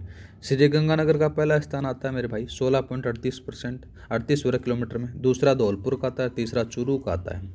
अब बात करते हैं देखो साथियों, जो 16वीं भारतीय वन रिपोर्ट 2021 के अंदर से आई थी ना, उसके बारे में थोड़ा सा चर्चा कर लेते हैं। ज़्यादा कुछ पूछा नहीं जाता, फिर भी ये अधीनस्थ बोर्ड पूछ सकता है, ठीक है। जितना राजस्थान में छोटा एग्जाम होगा उतना हार्ड पेपर बनाकर देता है अधीनस्थ बोर्ड। तो थोड़ा बहुत अपन देख लेते हैं। देखो सबसे पहले बात करें तो राजस्थान में वनों की कैटेगरी बनाम वृक्ष के आधार पर से किस प्रकार से अति सघन, मध्यम सघन और खुले वन आपको देखने को मिलेंगे। इसके अंदर से सबसे पहला नाम आता है साथियों किसमें, कुल वन क्षेत्र का 0.02% आपको देखने को मिलेगा। राजस्थान में 223.20 वर्ग किलोमीटर में भाग में फैले हुए हैं। दूसरा बात करें मध्यम वन सघन वन के बारे में बात होती है तो कुल वन क्षेत्र है 1.24%। दूसरा बात करें तो राजस्थान में 237.41 वर्ग किलोमीटर भाग में ये फैले हुए हैं। दूसरा बात करते हैं खुले वनों के बारे में, तो कुल वन क्षेत्र हैं 3.53 वर्ग प्रतिशत हैं। दूसरा बात करें तो राजस्थान में 12,087.60 वर्ग किलोमीटर में फैले हुए हैं। इतना आपने देखा। अब बात करते हैं अपन वन नीति के इतिहास के बारे में कि वन नीति कब से कब तक लागू की गई। तो भारत में वनों के विकास के लिए सर्वप्रथम लॉर्ड डलहौजी ने 1854 में वन विभाग की स्थापना की। वन नीति की घोषणा 1894 में की गई। प्रथम वन कानून 1927 में बना था साथियों। स्वतंत्रता के पश्चात जो प्रथम वन नीति आई थी वो 1950 में आई थी, संशोधित 1952 में की गई थी साथियों। दूसरी वन नीति 1988 में आई थी और राष्ट्रीय वन नीति है 2010 में आई थी। ये थोड़ा सा याद रखना, राजस्थान की प्रथम वन नीति 2010 में आई थी, याद रखना है, ठीक है। इतना आपने देखा। अब बात करते हैं अपन देखो राजस्थान के विभिन्न प्रकार में पाए जाने वाले जो वन हैं उनके बारे में अपन चर्चा कर लेते हैं। सबसे पहला जो नाम आता है शुष्क सागवान वन आता है साथियों। ये कहाँ पर पाए जाते हैं राजस्थान में, इसके बारे में अपन थोड़ी चर्चा करते हैं। सबसे पहला नाम आता है दक्षिण राजस्थान, जिसमें से उदयपुर, डूंगरपुर, बांसवाड़ा, चित्तौड़गढ़ में पाए जाते हैं। इसके लिए 75 से 110 सेंटीमीटर वर्षा होती है।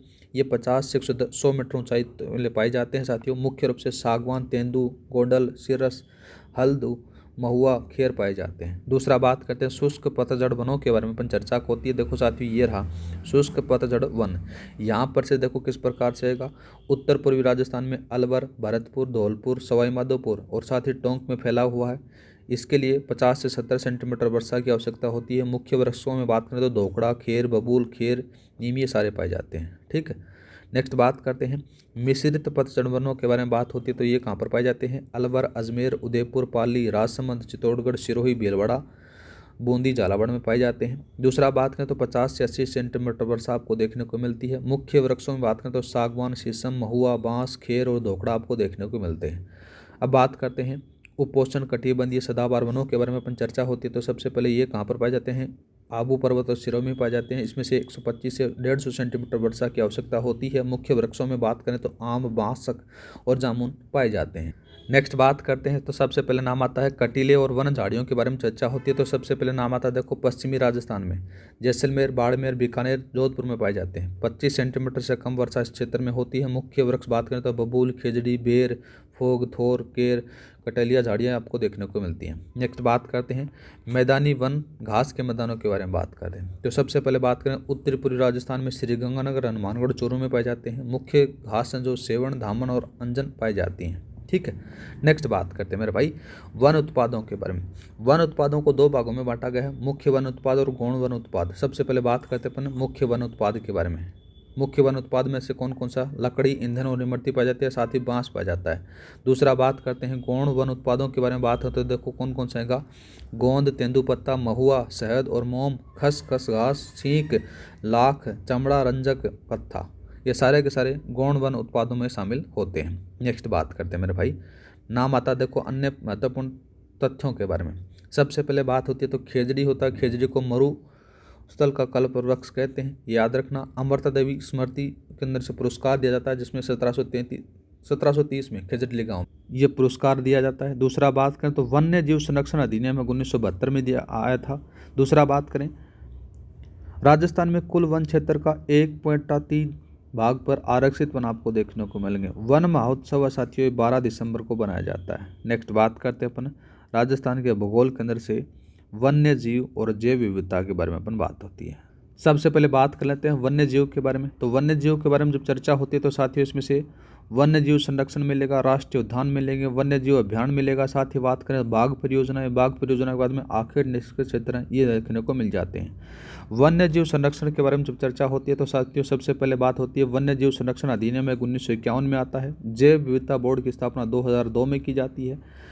राज्य वन्य जीव बोर्ड है, इसका जो गठन होता है 1955 में होता है। नेक्स्ट बात करते हैं राष्ट्रीय उद्यानों के बारे में जब चर्चा होती है तो साथियों आपको 3 देखने को मिलेंगे, पहला, दूसरा और तीसरा। पहला कहाँ पर है? केला देवी घना पक्षी अभयारण्य भरतपुर में, रणथंबोर राष्ट्रीय उद्यान सवाईमाधोपुर में, तीसरा मुकुंदरा हिल्स राष्ट्रीय उद्यान कोटा चित्तौड़गढ़ में आपको देखने को मिलता है। ठीक है, नेक्स्ट बात करते हैं बाघ परियोजनाओं के बारे में चर्चा होती है तो सबसे पहले जो आप बाघ परियोजना आती है साथियों रणथंबोर बाघ परियोजना आती है, ये 1973-74 में आई थी। दूसरी जो बाघ परियोजना आती है साथियों सरिस्का आ जाती है, बाघ परियोजना 1978-79 में आती है। तीसरी बाघ परियोजना मुकुंदरा हिल बाघ परियोजना आ जाती है साथियों। रामगढ़ विषधारी बाघ परियोजना ये चौथी आ जाती है। इस प्रकार से ये बाघ परियोजना आपको याद रखनी है, 4 आपको याद रखनी है। नेक्स्ट बात करते हैं, नेक्स्ट कौन सा था? वन्य जीव अभयारण्यों के बारे में बात कर लेते हैं। देखो कौन कौन सा कहाँ कहाँ पर है। सबसे पहले बात करें तो मरू राष्ट्रीय उद्यान जैसलमेर बाड़मेर में है, माउंट आबू अभयारण्य सिरोही में है, ताल छापर चूरू में है, सरिस्का अलवर में है, दर्रा कोटा में है, सीता माता अभयारण्य प्रतापगढ़ उदयपुर चित्तौड़गढ़ में है। और दूसरा आता है साथियों जमावा रामगढ़ नहीं है, जमा रामगढ़ है, जमा रामगढ़ याद रखना। ठीक है, क्या नाम याद रखना आपको? जमा रामगढ़ अभयारण्य है, जयपुर में है साथियों। कुंभलगढ़ अभयारण्य है, ये राजसमंद पाली उदयपुर में है। फुलवारी किनाल उदयपुर में है साथियों। सज्जनगढ़ उदयपुर में है। दूसरा बात करें तो साथियों नाम आता है राठौली रावली टोडगढ़ अभयारण्य है, ये अजमेर पाली राजसमंद में आपको देखने को मिलेगा। जयसमंद अभयारण्य उदयपुर में आपको देखने को मिलेगा। बस्सी चित्तौड़गढ़ में है। बंद बेल्ठा है, ये भरतपुर में है। और स्वाई मानसिंह अभयारण्य है, SMS स्वाईमाधोपुर में आपको देखने को मिलेगा। एक और आ जाता है साथियों भेसरोडगढ़ अभयारण्य है, चित्तौड़गढ़ में आपको देखने को मिलेगा। अंधेरी अभयारण्य चित्तौड़गढ़ में मिलेगा। केसरबाग अभयारण्य धौलपुर में मिलेगा। दूसरा बात करें रामसर अभयारण्य है, ये धौलपुर में मिलेगा। वन विहार अभयारण्य धौलपुर में मिलेगा। नाहरगढ़ जयपुर में है। और बोरखेड़ा अभयारण्य है साथियों, ये करौली में आपको देखने को मिलेगा। ये मेन अभयारण्य है, इनको थोड़ा सा याद रख लेना। अब बात करते हैं अपन आखेड़ निष्क्रिय क्षेत्रों के बारे में। तो देखो साथियों कौन कौन से हैं, मेन होने के बारे में बात होती है। संवादसर कोटसर चूरू में है साथियों। कानन सागर बूंदी में है। जरोदा नागौर में है साथियों। दूसरा बात करें गुडा बिश्नोइया जोधपुर में है। फिटासनी जोधपुर में है साथियों। दोरी मन्ना बाड़मेर में आपको देखने को मिलेगा। मंचिया है, ये जोधपुर में आपको देखने को मिलेगा। नेक्स्ट बात करते हैं जैव विविधता के बारे में। जैव विविधता के अंदर से बात होती है तो साथियों सबसे पहले बात होती है जैव विविधता संरक्षण महत्व, जैव विविधता हॉटस्पॉट और जैव विविधता के लिए खतरा, इसके बारे में चर्चा होती है। सबसे पहले बात करें संरक्षण के लिए तो जैव विविधता नियम है, ये 2010 में आया था, जैव विविधता समिति के द्वारा लाया गया था। दूसरा बात करें महत्व क्या है, पर्यावरणीय भूमिका, आर्थिक भूमिका और वैज्ञानिक भूमिका है, इसके लिए माना जाता है। नेक्स्ट बात करते हैं जैव विविधता हॉटस्पॉट के अंदर से क्या होता है कि विभिन्न जीवों की प्रजातियों का समूह होता है, इसमें आपको देखने को मिलता है। नेक्स्ट बात करते हैं देखो जैव विविधता के लिए खतरा, इसमें से आपको मिलेगा प्राकृतिक आवासों का विनाश, अवैध शिकार मिलेगा, जलवायु परिवर्तन मिलेगा, प्रदूषण आपको देखने को मिल जाता है। नेक्स्ट बात करते हैं देखो राजस्थान के भूगोल के अंदर से जलवायु अपन देख लेते हैं। जलवायु के अंदर से अपन देखेंगे जलवायु क्या होती है, जलवायु को प्रभावित करने वाले कारक क्या होते हैं, राजस्थान की जलवायु की विशेषताएं देखेंगे, राजस्थान की ऋतुएं देखेंगे, कोपेन के जलवायु का वर्गीकरण देखेंगे, थार्नवेट का देखेंगे, तीव्रता का देखेंगे, सारे अपन देखने वाले हैं। सबसे पहले बात करें मेरे भाई जलवायु के बारे में। जलवायु क्या होती है, दीर्घकालीन घटनाएं होती हैं, अल्पकालीन घटनाएं होती हैं। भारत में मानसूनी जलवायु का वर्तमान स्थान आपको देखने को मिलता है। साथ ही बात करें जलवायु का निर्धारण कारक भी माने जाते हैं, किसी भी क्षेत्र की जलवायु का निर्धारण भी जलवायु करती। साथ ही बात करें राजस्थान की जलवायु, इस प्रकार से अपने इसको डिवाइड किया गया है। अब सबसे पहले बात करें भारत में मानसूनी जलवायु का वर्तमान स्थान क्या है। विभिन्न क्षेत्र हैं, अलग अलग हैं, अलग अलग क्षेत्र की अलग अलग जलवायु आपको देखने को मिल जाती है। अब बात करें जलवायु का निर्धारक कारक कौन कौन से हैं। तापमान हो गया, वायुदाब हो गया, आर्द्रता हो गई, वर्षा हो गई, वायु की दिशा, ये सारी की सारी चीज़ें क्या करती हैं, उस क्षेत्र की जलवायु का निर्धारण करती हैं। जैसे जयपुर में बारिश हो रही है, पंजाब में बाढ़ आ रही है, कहीं पर बारिश नहीं हो रही, जैसलमेर में सूखा पड़ा हुआ, ऐसे बहुत सारी जगह हैं। अलग अलग जगह की अलग अलग प्रकार की जलवायु आपको देखने को मिलती है। नेक्स्ट बात करते हैं किसी भी क्षेत्र की जलवायु का निर्धारण किस प्रकार से होता है? तो साथियों, एक तो अक्षांशों की स्थिति से होता है, समुद्र से दूरी, ऊंचाई, पर्वतों की स्थिति, वनस्पति की स्थिति, समुद्र तल से दूरी, पर्वतीय अवरोध, ये सारे के सारे साथियों क्या हैं, उसकी जलवायु का निर्धारण करते हैं। तो सबसे पहले बात करें राजस्थान की जलवायु। राजस्थान की जलवायु से क्या होता है साथियों, शुष्क से उपाद्र होती है, और साथ ही बात करें तो उष्ण शीतोष्ण कटिबंध में आपको देखने को मिलता है। सबसे पहले बात करें जलवायु को प्रभावित करने वाले कारक कौन कौन से हैं, जैसे मैंने बताया कि अक्षांश स्थिति हो गई, समुद्र तट से दूरी हो गई, धरातल की ऊंचाई हो गई, अरावली पर्वतमाला की स्थिति हो गई, वनस्पति की स्थिति हो गई, बलुई मिट्टी हो गई। साथ ही बात करें राजस्थान की जलवायु पर, इस प्रकार ये सारे के सारे क्या हैं, कारक हैं, प्रभावित करते हैं राजस्थान की जलवायु को। आगे बात करते हैं अपन सबसे पहले अक्षांश स्थिति किस प्रकार से आपको देखने को मिलेगी। 23.5 से लेकर 30 डिग्री 12 मिनट उत्तरी अक्षांश के मध्य आपको देखने को मिलेगी। राजस्थान की अधिकांश भाग है वो उष्ण कटिबंधीय क्षेत्र में माना जाता है, और उत्तरी भाग है वो उपोष्ण कटिबंध में माना जाता है। दूसरा बात करते हैं समुद्र तट से दूरी के बारे में बात होती है, तो अरब सागर तट पर राजस्थान में से 350 किलोमीटर दूर आपको देखने को मिलता है। साथ ही बात करें तो अंतर समुद्री प्रभाव कम आपको देखने को मिला है। गर्मियों में ज़्यादा गर्मी और सर्दियों में ज़्यादा सर्दी आपको देखने को मिलती है, और तापमान में वृद्धि और आर्द्रता में कमी आपको देखने को मिलती है। दूसरा बात करते हैं धरातल की ऊंचाई, जैसे माउंट आबू है वो 165 मीटर ऊंचा आपको देखने को मिलेगा, तापमान कम मिलेगा। मैदानी भागों में तापमान ज़्यादा मिलेगा। साथ ही बात करें तो तापमान और मानसून में अंतर देखने को मिलेगा। माउंट आबू वाला भाग है वो ठंडा आपको देखने को मिलेगा। ये सारे धरातल की ऊंचाई के अनुसार बांटा गया है। नेक्स्ट बात करते हैं अरावली पर्वतमाला की स्थिति। आगे बात करें तो साथियों, जो राजस्थान की जलवायु है, राजस्थान की जलवायु को एक मेन रोल अदा इसका भी रहता है अरावली पर्वतमाला की स्थिति का। 370 किलोमीटर लंबी आपको देखने को मिलती है। साथ ही बात करें तो वर्षा की मात्रा का प्रभाव भी कम हो जाता है, कहीं कम कहीं ज़्यादा, ठीक है, और पश्चिमी भाग में कम वर्षा। ये स्थिति भी साथियों अरावली जो जलवायु राजस्थान की जलवायु है उसको प्रभावित करता है। अब बात करते हैं देखो वनस्पति की स्थिति के बारे में। कम वनस्पति आपको देखने को मिलेगी तो जलवायु गर्म मिलेगी। बलुई मिट्टी है साथियों, तो इसमें शीघ्र गर्म और शीघ्र ठंडा होने के कारण इसमें से आपको देखने को मिलता है, जो जलवायु को कभी गर्म और कभी ज़्यादा कर देती है। आगे बात करते हैं राजस्थान की जलवायु पर वायु की जो से सूर्य ताप की अधिकता की मात्रा देखने को मिलती है, वायु की गति और दिशा देखने को मिलती है, और समुद्र तल से दूरी, ये भी आपको प्रभावित करते हैं राजस्थान की जलवायु को। आगे बात करते हैं मेरे भाई राजस्थान की जलवायु की विशेषताओं के बारे में। विशेषताओं के बारे में जब चर्चा होती है तो सबसे पहले कौन कौन सी चीज़ें आपको देखने को मिलेंगी।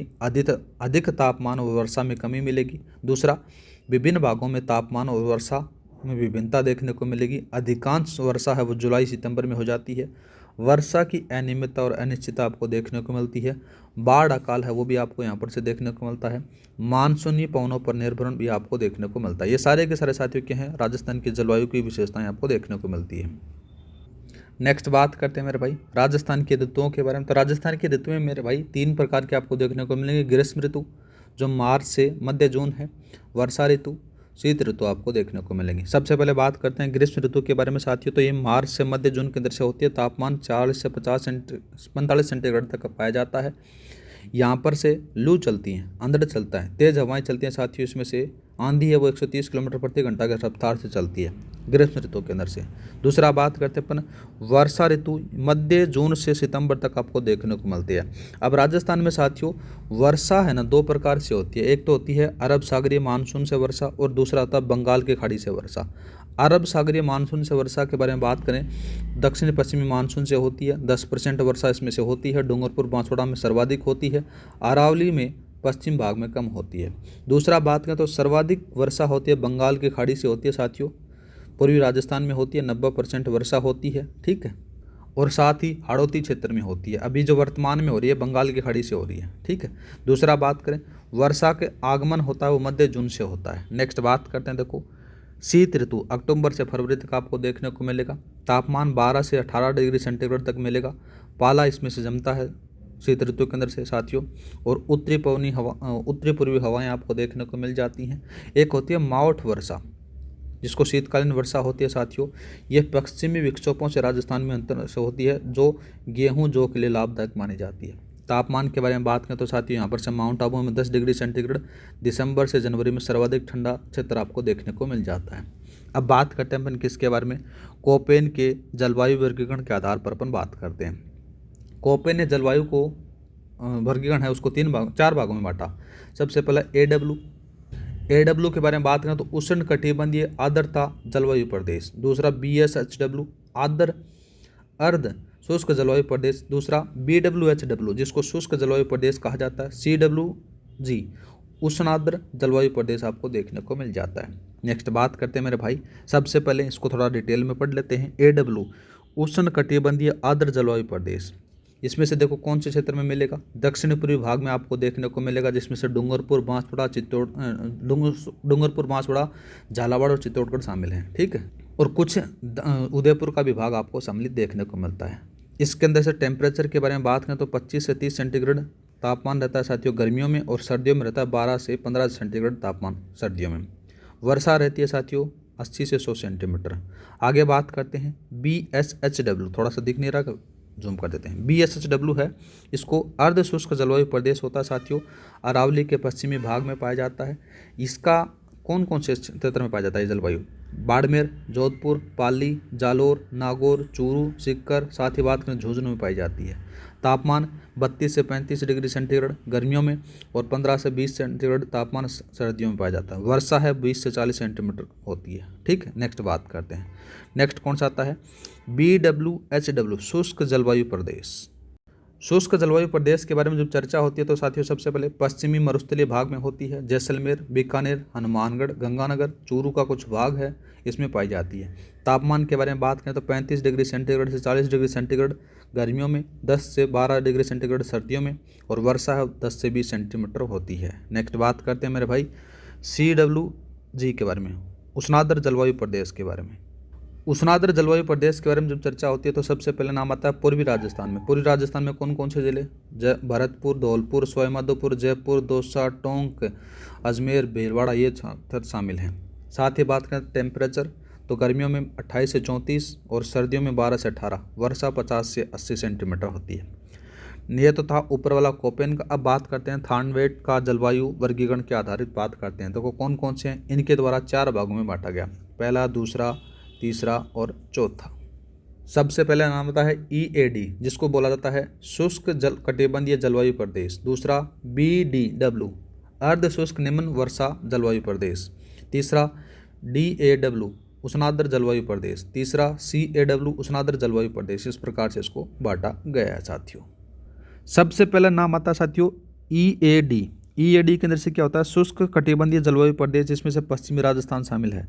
10 से 20 सेंटीमीटर वर्षा होती है, जिसमें से जिले शामिल होते हैं जैसलमेर, बाड़मेर, बीकानेर और जोधपुर होते हैं। दूसरा बात करते हैं, दूसरा नाम आता है DBW। DBW के अंदर से उत्तरी पूर्वी राजस्थान शामिल होता है, जिसमें से जोधपुर, नागौर, चूरू, सीकर, झुंझुनू, हनुमानगढ़, गंगानगर शामिल हैं। वर्षा होती है 15 से 30 सेंटीमीटर। दूसरा आता है DAW। DAW के अंदर से साथियों इसमें से दक्षिणी पूर्वी राजस्थान है वो शामिल होता है। 50 से 80 सेंटीमीटर वर्षा होती है, जिसमें से जयपुर, अलवर, भरतपुर, धौलपुर, सवाईमाधोपुर, कोटा, झालावाड़, बांसवाड़ा ये शामिल होते हैं। चित्तौड़गढ़ भी आ गया। नेक्स्ट बात करते हैं CAW। CAW के अंदर से क्या होता है साथियों, दक्षिण पूर्वी राजस्थान शामिल होता है, जिसमें से 80 से 100 सेंटीमीटर वर्षा होती है। मुख्य रूप से उदयपुर, डूंगरपुर और बांसवाड़ा जिले शामिल होते हैं। कोपेन देख लिया। कोपेन के बाद में साथियों आपने किसका देखा, यहाँ थानवेट देख लिया। अब बात करते हैं तिवर्था के बारे में। तिवर्था के आधार पर बात करें तो साथियों इसको भी इन्होंने 4 भागों में बांटा साथियों। कितने भागों में बांटा, 4 भागों में इसको बांटा। अब बात करते हैं तो कौन कौन से, AW आ जाता है, इसमें से उष्ण कटिबंधीय आर्द्र जलवायु प्रदेश।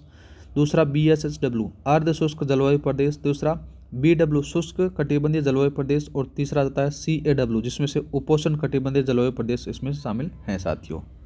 अब इनको अपन एक एक डिटेल से पढ़ लेते हैं। सबसे पहले नाम आता है AW जिसमें से उष्ण कटिबंधीय आर्द्र जलवायु प्रदेश होता है साथियों। दक्षिणी पूर्वी राजस्थान शामिल होता है। तापमान 21 डिग्री सेंटीग्रेड पर देखने को मिलता है यहाँ पर। और इसके अंदर से जिले कौन कौन से हैं, बांसवाड़ा, डूंगरपुर, चित्तौड़गढ़, झालावाड़ और कोटा है।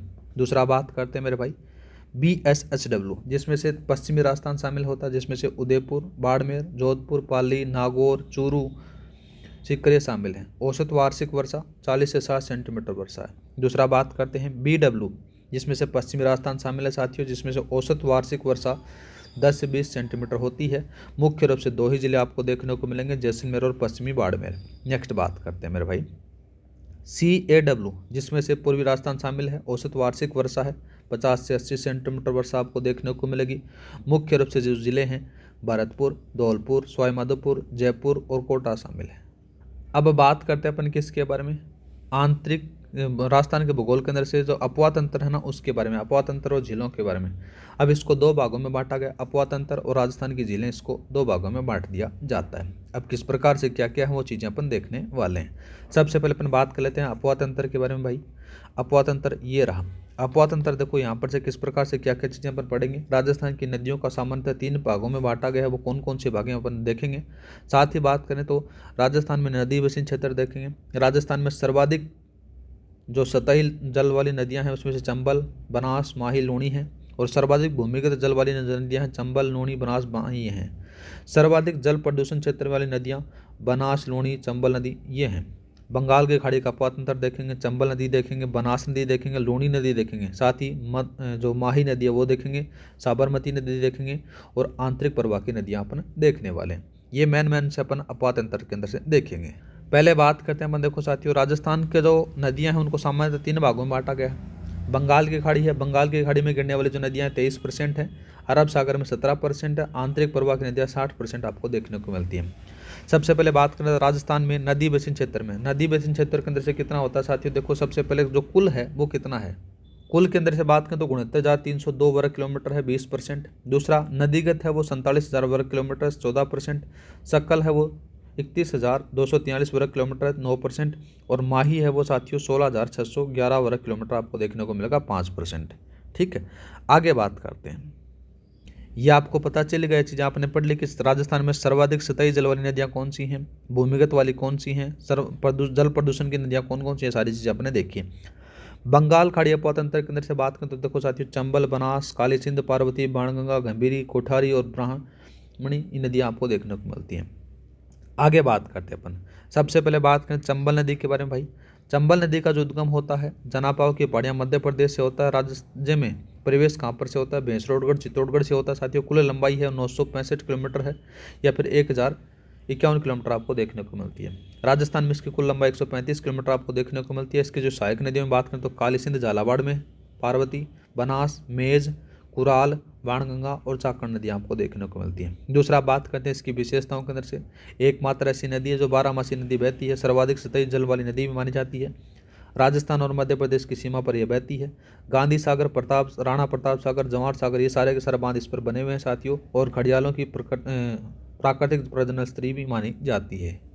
नेक्स्ट बात करते हैं बनास नदी के बारे में। तो बनास नदी का जो उद्गम होता है खमनौर के बढ़िया राजसमंद से होता है। इसके जो सहायक नदियाँ हैं कोठारी, बेडच, मेनाल, मानसी, ढूंढ, मोरेल, बांडी, रूपारेल ये सारी नदियाँ आपको देखने को मिलेंगी। राजस्थान में देखो बात करें तो राजस्थान में बहने वाली सबसे लंबी नदी है, याद रखना है 480 512 किलोमीटर, दो भी आए कोई भी आए बता देना। दूसरा बात करें त्रिवेणी संगम के बारे में बात होती है तो बिगोद, भीलवाड़ा, राजसमंद, टोंक में आता है, और एक रामेश्वर घाट सवाईमाधोपुर में आपको देखने को मिल जाता है।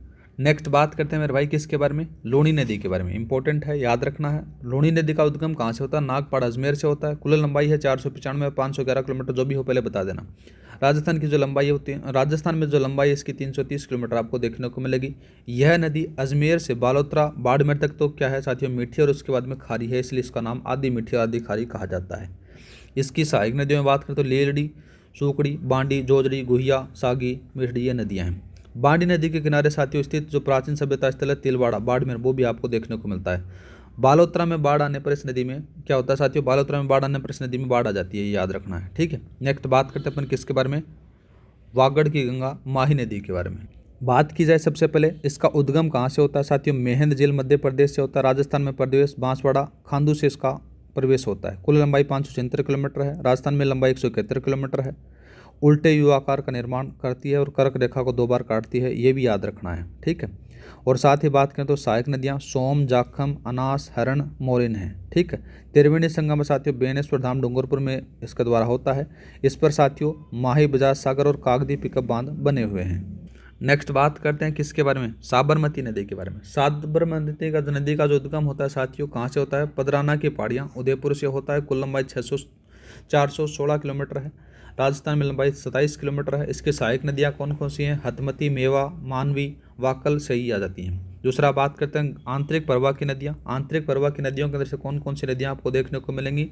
घग्गर नदी, मरत नदी जिसको कहा जाता है, जिसको अपन आगे डिटेल में पढ़ेंगे, कांतली नदी, कानके नदी जैसलमेर, रूपारेल नदी अलवर, साबी नदी है साथियों ये जयपुर में है, मेथा नदी और अन्य प्रमुख नदियाँ जैसे रूपनगढ़, खारी, खंडेला, लूणी नदी, सोता, ये सारी अपन देखने वाले हैं। आगे बात करें, देखो साथियों सबसे पहले घग्गर नदी के बारे में बात करते हैं। घग्गर नदी को मृत नदी कहा जाता है। इसका जो उद्गम होता है शिवालिक पहाड़ियाँ हिमाचल प्रदेश से होता है, राजस्थान में प्रदेश तिब्बी हनुमानगढ़ से होता है। प्राचीन नाम इसको सरस्वती नदी का अवशेष कहा जाता है साथियों। पाकिस्तान के बहावल नगर पर इसमें हकरा कहा जाता है। ठीक है, दूसरा बात करते हैं अपन किसके बारे में? कांतली नदी के बारे में। तो कांतली नदी का जो उद्गम होता है खंडेला की पहाड़ियाँ सिक्कर से होता है साथियों। झुंझुनू को 2 भागों में बांटती है। कौन सी नदी? कांतली नदी, याद रखना है। गणेश्वर सभ्यता का विकास इसी के किनारे हुआ था, याद रखना है। नेक्स्ट बात करते हैं, कानके नदी जैसलमेर में है। इसका जो स्थानीय नाम है वो मसूरदी नदी कहा जाता है साथियों। यह नदी जैसलमेर में भुज झील का निर्माण करती है। ठीक है, नेक्स्ट बात करते हैं अपन किसका नाम आता है? रूपारेल नदी अलवर में पूछा गया था, पटवार में आपको पूछा जा सकता है। ठीक है, इसका जो उद्गम होता है थानागाजी अलवर से होता है साथियों। यहाँ पर से कुशालपुर बांध इसी नदी पर है, याद रखना है। नेक्स्ट बात करते हैं मेरे भाई, कौन सा आता है? साबी नदी। साबी नदी का है ये जयपुर में आपको देखने को मिलेगा। उद्गम कहाँ होता है? सेवर के पहाड़ियाँ जयपुर से होता है साथियों। जयपुर में सबसे लंबी नदी है, ये भी याद रखना है। दूसरा बात करते हैं अपन किसमें? मेथा नदी के बारे में। मेथा जयपुर में है। इसका जो उद्गम होता है साथियों मनोहर थाना पहाड़ी जयपुर से होता है, सांबर झील में ही गिरती है। नेक्स्ट बात करते हैं देखो साथियों राजस्थान के प्रमुख झीलों के बारे में। राजस्थान की प्रमुख झीलों को 2 भागों में बांटा गया मेरे भाई। कौन कौन सी? राजस्थान में मीठे पानी की झील और खारे पानी की झील। पहले बात करते हैं अपन मीठे पानी की झीलों के बारे में। मीठे पानी की झीलों में बात करें तो जयसमंद झील उदयपुर में है, पिछोला उदयपुर में है साथियों, फतेह सागर उदयपुर में है, राजसमंद झील राजसमंद में है, पुष्कर अजमेर में है, आना सागर झील अजमेर में है, नक्की झील माउंट आबू में है, सिलीसेड झील अलवर में है। दूसरा बात करें बालसमंद झील है, ये जोधपुर में है। कोलायत है साथियों, ये आ जाती है कहाँ पर से? बीकानेर में आ जाती है। और अन्य मीठे पानी की झीलें उनके बारे में अपन आगे चर्चा करेंगे। सबसे पहले बात करते हैं अपन जयसमंद झील उदयपुर के बारे में। इसका जो निर्मित कहाँ पर से है? गोमती नदी पर भाई। महाराणा जयसिंह के द्वारा 1685 से 1681 में बनवाई गई थी। राजस्थान की सबसे बड़ी कृत्रिम झील मानी जाती है। 7 बड़े टापू हैं। छोटे बड़े का नाम बात करें तो बाबा का भांगड़ा और प्यारी है, याद रखना है।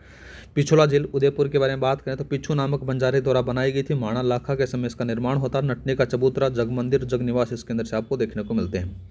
फतेह सागर झील के बारे में बात करें तो महाराणा फतेह सिंह ने जीर्णोद्धार इसका करवाया था। भारत की पहली सौर वेधशाला इसी के अंदर से आपको देखने को मिलती है। कनाडा की सहायता से सौर संयंत्र इसमें लगाया गया था। राजसमंद झील राजसमंद में है साथियों। महाराणा राज सिंह के द्वारा 1662 में बनाई गई थी। 900 की पाल पर राज प्रशस्ति इसी पर देखने को मिलती है। पुष्कर झील सबसे पवित्र झील मानी जाती है साथियों। 52 घाट और कार्तिक पूर्णिमा पर यहाँ पर से मेला आयोजित होता है। आना सागर झील अजमेर में है, याद रखना। अर्णोराज ने बनवाई थी 1137 से 38 के अंदर से। जहांगीर ने दौलत बागिया पर सुभाष उद्यान यहाँ पर से बनाया था इसके किनारे। नेक्स्ट बात करते हैं नक्की झील माउंट आबू में आपको देखने को मिलती है। सर्वाधिक ऊंचाई पर स्थित मानी जाती है। ग्रासिया जनजाति के पवित्र झील मानी जाती है, ये भी थोड़ा सा याद रखना। सिलीसेड झील के बारे में बात करें तो अलवर में है, याद रखना। महाराजा विनय सिंह ने बनाई थी, ये भी याद रखना है। राजस्थान का नंदन कानन इसको कहा जाता है। नेक्स्ट बात करते हैं बालसमंद झील जोधपुर में है। सूर सिंह ने 1878 में बनवाई थी। दूसरा बात करते हैं कोलायत झील बीकानेर में है। कपिल मुनि की तपोस्थली इसको कहा जाता है साथियों। दीपदान उत्सव की परंपरा यहाँ पर से आपको देखने को मिलती है। नेक्स्ट बात करते हैं मेरे भाई किसके बारे में? अन्य मीठे पानी की झीलों के बारे में। अन्य मीठे पानी की झीलों की बात करें तो गेप सागर डूंगरपुर में है, कायलाना जोधपुर में है, बूंद सागर बूंदी में है, नवलखा बूंदी में है, राम सागर धौलपुर में है, कोछोर सीकर में आपको देखने को मिलती है। नेक्स्ट बात करते हैं किसके बारे में? खारे पानी की झीलों के बारे में। खारे पानी की झीलें जैसे सांबा जयपुर में है, डेढ़वाड़ा नागौर में है, पचभद्रा बाड़मेर में है, लूणकरणसर बीकानेर में है मेरे भाई। और अन्य खारे पानी की झीलें वो अपन आगे डिटेल में पढ़ेंगे। पहले अपन डिटेल में पढ़ लेते हैं किसके बारे में? सबसे पहले सांबर झील के बारे में। ये रहा भाई सांबर झील। सांबर झील जयपुर में है। भारत की सबसे बड़ी आंतरिक नमक उत्पादन झील मानी जाती है। सर्वाधिक नमक उत्पादन होता है साथियों 8.7%। आगे बात करें तो नमक उत्पादन में 32 किलोमीटर लंबाई और 12 किलोमीटर चौड़ाई में फैला हुआ है साथियों। सांबर साल्ट लिमिटेड है वो इस पर लगा हुआ है। नेक्स्ट बात करते हैं डेढ़वाड़ा झील नागौर में है। उच्च गुणवत्ता का नमक यहाँ पर से नहीं प्राप्त होता है साथियों। सोडियम सल्फेट का उत्पादन होता है साथियों। और साथ ही बात करें राजस्थान स्टेट केमिकल वर्क्स इस पर स्थापित किया गया। नेक्स्ट बात करते हैं पचभद्रा झील बाड़मेर में है भाई। खारे पानी का सर्वोत्तम झील मानी जाती है। इसमें से 98% NaCl होता है।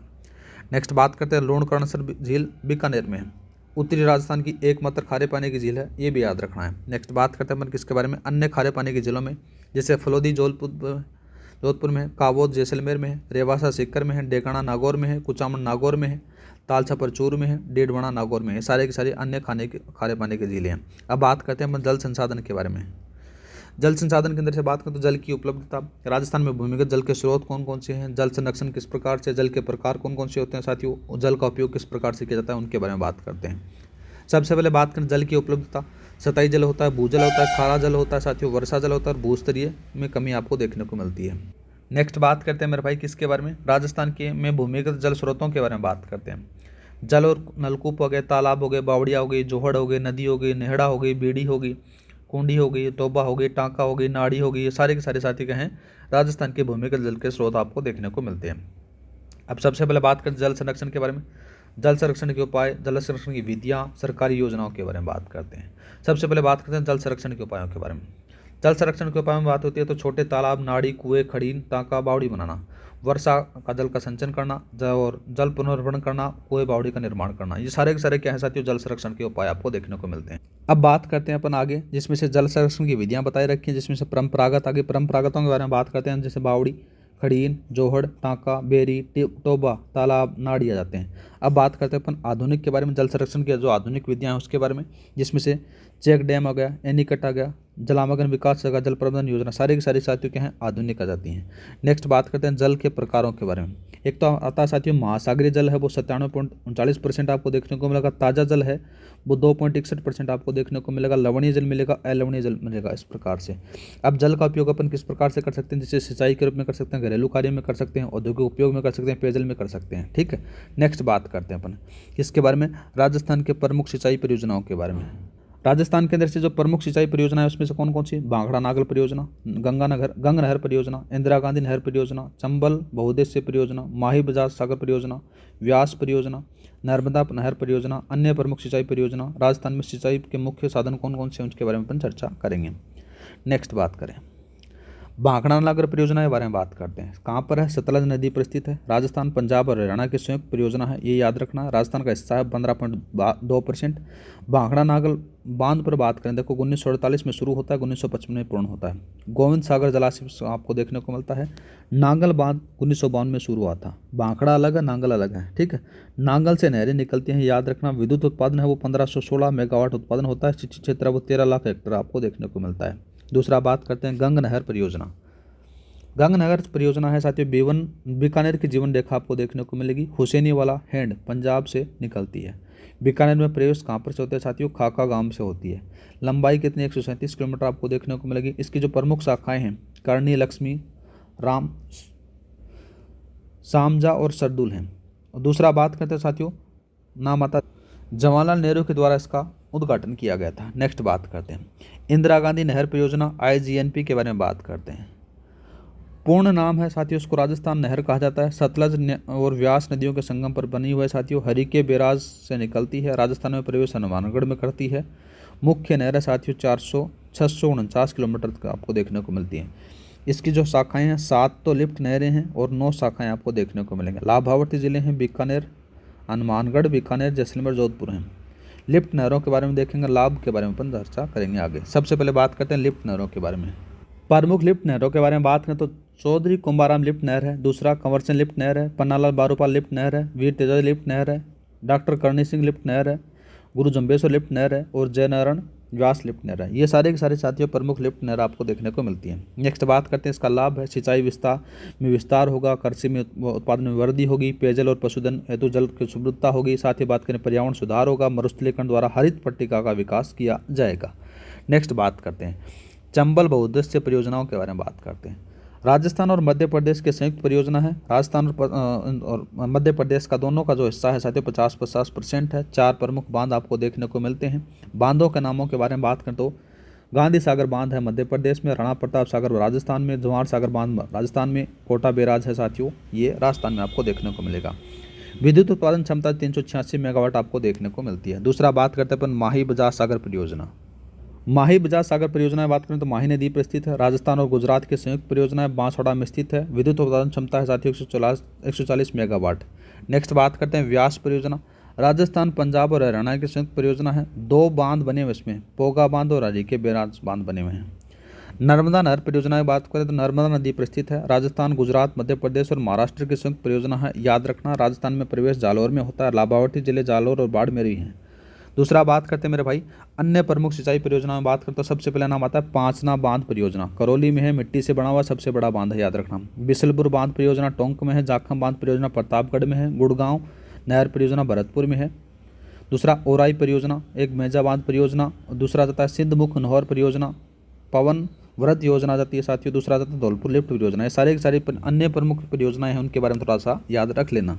अब बात करते हैं मेरे भाई किसके बारे में, राजस्थान में सिंचाई के जो मुख्य साधन है उनके बारे में। कुएं और नलकूपों द्वारा 70% होता है। नहरें द्वारा 30% होता है। तालाब से बहुत कम आपको देखने को मिलता है। अब बात करते हैं राजस्थान की जनसंख्या के बारे में। तो राजस्थान की जनसंख्या है इंपॉर्टेंट टॉपिक है, याद रखना है। बहुत सारी चीज़ें आपको कवर करवा रखी हैं साथियों। अगर आपको क्लासेज अच्छी लग रही हैं हमारे शॉर्ट नोट्स की रिवीजन की, तो आपको लाइक शेयर सब्सक्राइब करना, जिससे हमें को थोड़ा मोटिवेशन मिले और आपको क्लासेस कंटिन्यू मिलती रहेंगी। फोर्थ ग्रेड का अपन साथियों एकदम जिस प्रकार से पटवार का रिवीजन किया था वैसे ही अपन इनका करने वाले हैं और सारे सब्जेक्टों को करेंगे, याद रखना है, ठीक है। ज्योग्राफी के बाद में अपन साथियों अपन कैसे करेंगे, 10 नंबर का 10 अंकों वाला है उसका करेंगे, जिसमें से राजस्थान की पॉलिटी हो जाएगी और इंडियन पॉलिटी इसका कर लेंगे। और इंडियन पॉलिटी का जैसे ये पॉलिटी का रिवीजन हो जाएगा और उसके बाद में अपन किसका करेंगे मेरे भाई, उसका करेंगे हिस्ट्री का कर लेंगे अपन, ठीक है। या फिर आप कमेंट कर देना, जो भी आप करना चाहो उसका अपन कर लेंगे स्टार्ट। आगे बात करते हैं राजस्थान की जनसंख्या के बारे में। बात करें तो राजस्थान की जनसंख्या आंकड़े देखेंगे, जनसंख्या घनत्व देखेंगे, लिंगानुपात देखेंगे, साक्षरता दर देखेंगे, अनुसूचित जाति जनजाति, जनसंख्या नियंत्रण कार्यक्रम और भारत की जनसंख्या के बारे में अपन चर्चा करने वाले हैं। इंपॉर्टेंट है, सारी चीज़ें इसमें कवर की गई हैं। सबसे पहले बात करें जनसंख्या। कुल जनसंख्या साथियों 6.85 करोड़ आपको देखने को मिलेगी। कुल जनसंख्या का जो परसेंटेज है वो 5.66% का हिस्सा राजस्थान के पास में आपको देखने को मिलेगा। दशक की बढ़ती दर है, याद रखनी है, 21.3% है। देश की औसत का कितना जाता है, 17.7% से अधिक आपको देखने को मिलेगा। सर्वाधिक जनसंख्या वाले जिले हैं जयपुर आ जाता है पहले नंबर पर, दूसरा जोधपुर आ जाता है। न्यूनतम जनसंख्या वाले जिले हैं जैसलमेर और प्रतापगढ़ आ जाता है। अब ग्रामीण जनसंख्या की तो बात करें तो सब कितना जाता है, यहाँ पर से 75.1% पर ग्रामीण आबादी है। सर्वाधिक आबादी वाला जो ग्रामीण आबादी वाला है जिला जयपुर है और न्यूनतम जो ग्रामीण आबादी वाला जिला है वो जैसलमेर आपको देखने को मिलेगा। शहरी जनसंख्या के बारे में बात करें तो 24.9% शहरी आबादी आपको देखने को मिलेगी मेरे भाई। सर्वाधिक शहरी आबादी है जयपुर में है, न्यूनतम शहरी आबादी है प्रतापगढ़ में आपको देखने को मिलेगी। दूसरा बात करते हैं जनसंख्या घनत्व 2011 के बारे में। राज्य का औसत है वो 200 व्यक्ति प्रति वर्ग किलोमीटर में आपको देखने को मिलेगा। सर्वाधिक जनसंख्या घनत्व है वाले हैं वो जयपुर में 595 है, भरतपुर में 503 है। न्यूनतम बात करें तो जैसलमेर में 17 हैं और बीकानेर में 78 हैं। आगे बात करते हैं अपन लिंगानुपात के बारे में। राज्य का जो लिंगानुपात है मेरे भाई टोटल कितना है 900, और राज्य का जो औसत है वो कितना है 928 है। शिशु लिंगानुपात 888 है। सर्वाधिक लिंगानुपात वाले जिलों में बात करें तो डूंगरपुर का 994 है, राजसमंद का 990 है। न्यूनतम लिंगानुपात वाले जिलों के बारे में बात करते हैं। धौलपुर का मेरे भाई 848 है, जैसलमेर का 892 है। सर्वाधिक जो शिशु लिंगानुपात है वो बांसवाड़ा का 934 है और न्यूनतम लिंगानुपात वाला है जिला है वो धौलपुर है, याद रखना 837 है। आगे बात करते हैं साक्षरता दर के बारे में बात होती है। साक्षरता दर के बारे में बात करें तो राज्य का जो औसत है वो कितना है 66.1% है। पुरुष साक्षरता है वो 79.2% है। महिला साक्षरता 52.1% है। सर्वाधिक साक्षरता वाले जिले कोटा पहले नंबर पर है, दूसरा जयपुर पे है। न्यूनतम साक्षरता वाले जिलों की बात करें तो जोधपुर का जालोर का है वो पहले नंबर पर है और सिरोही का दूसरे पर है। सर्वाधिक पुरुष साक्षरता झुंझुनू की अपने की 86.9%। न्यूनतम पुरुष साक्षरता प्रतापगढ़ की है मेरे भाई और सर्वाधिक महिला साक्षरता कोटा की है और न्यूनतम महिला साक्षरता जालोर की है, ये थोड़ा सा याद रख लेना। अब बात करते हैं अपन किसके बारे में, अनुसूचित जाति के बारे में। सर्वाधिक राज्य की कुल जनसंख्या का कितना परसेंट 17.08%। सर्वाधिक जनसंख्या जयपुर की है, याद रखना है। न्यूनतम जनसंख्या है डूंगरपुर की है एससी की, ठीक है। और सर्वाधिक प्रतिशत है वो श्रीगंगानगर में आपको देखने को वाला, न्यूनतम डूंगरपुर में देखने को मिलेगा, ठीक है। और लिंगानुपात बात करें तो साथियों 938 है ग्रामीण का और शहरी का 922 आपको देखने को मिलेगा। दूसरा बात करते हैं अनुसूचित जनजाति एसटी। राज्य की कुल जनसंख्या का 13.5% हिस्सा है। सर्वाधिक जनसंख्या उदयपुर में आपको देखने को मिलेगी। न्यूनतम आप बात करें तो साथियों कहाँ पर मिलेगी, न्यूनतम जनसंख्या बीकानेर में मिलेगी और सर्वाधिक प्रतिशत बांसवाड़ा में मिलेगी और न्यूनतम प्रतिशत नागौर में आपको देखने को मिलेगी। और एससी का जो लिंगानुपात है 948 आपको देखने को मिलता है। दूसरा बात करते हैं मेरे भाई जनसंख्या नियंत्रण कार्यक्रमों के बारे में। सबसे पहले राज्य जनसंख्या नियंत्रण की नीति की घोषणा की गई 2000 में। 2 जुलाई 2024 को 2 बच्चों की नीति लाई गई थी। बच्चे 2 ही अच्छे स्लोगन दिया गया था। दूसरा बात करते हैं 2011 की जनसंख्या से संबंधित पत्रिका प्रवीणिका का विमोचन किया गया था। दूसरा बात करते हैं भारत की जनसंख्या के बारे में, तो पूछा जाए तो याद रख लेना राजस्थान चौथे नंबर पर है, याद रखना जनसंख्या के मामले में, और क्षेत्रफल के मामले में पहले नंबर पर है। जनसंख्या में दूसरा स्थान बात करें तो साथियों भारत का आएगा। देखो अब भारत का नहीं, अब पहले आ जाएगा स्थान, दूसरा किसका है, ठीक है। दूसरा देखते हैं अपन किसके बारे में, राजस्थान के परिवहन के बारे में अपन चर्चा करते हैं।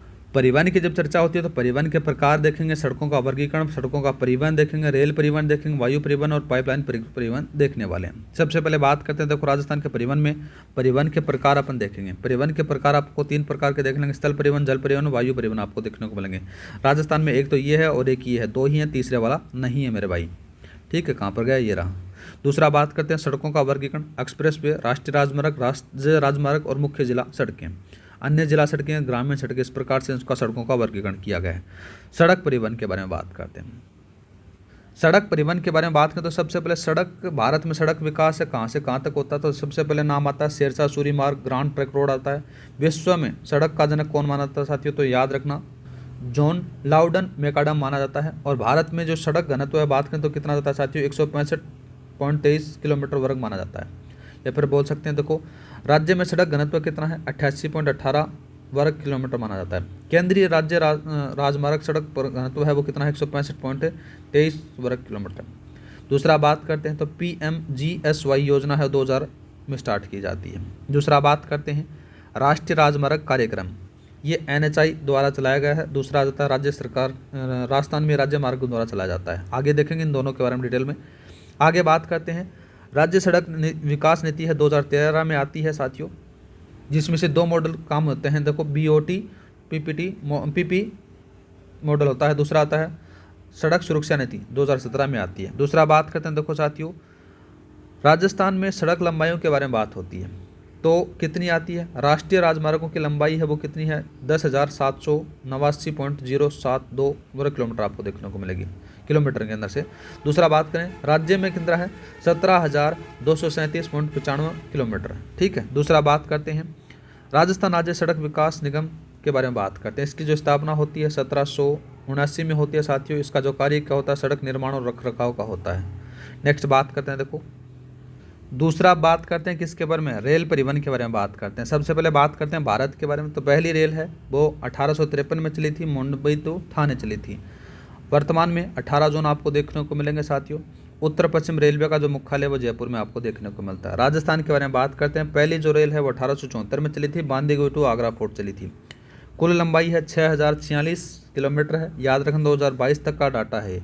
मीटर गेज की बात करें तो 1.67 किलोमीटर आपको देखने को मिलेगी, और ब्रॉडगेज के अंदर से बात करें तो कितने आपको देखने को मिलेगी, यहाँ पर से वो मिलेगी 5882 किलोमीटर। रेलवे के 9 जोन आपको देखने को मिलेंगे साथियों। प्रमुख रेलवे मंडल बात करें तो अजमेर, जयपुर, जोधपुर, बीकानेर आपको देखने को मिल जाते हैं। दूसरा बात करते हैं जयपुर मेट्रो है, इंपॉर्टेंट है, याद रखना। इसकी स्थापना 2010 में होती है, उद्घाटन 3 जून 2015 को होता है।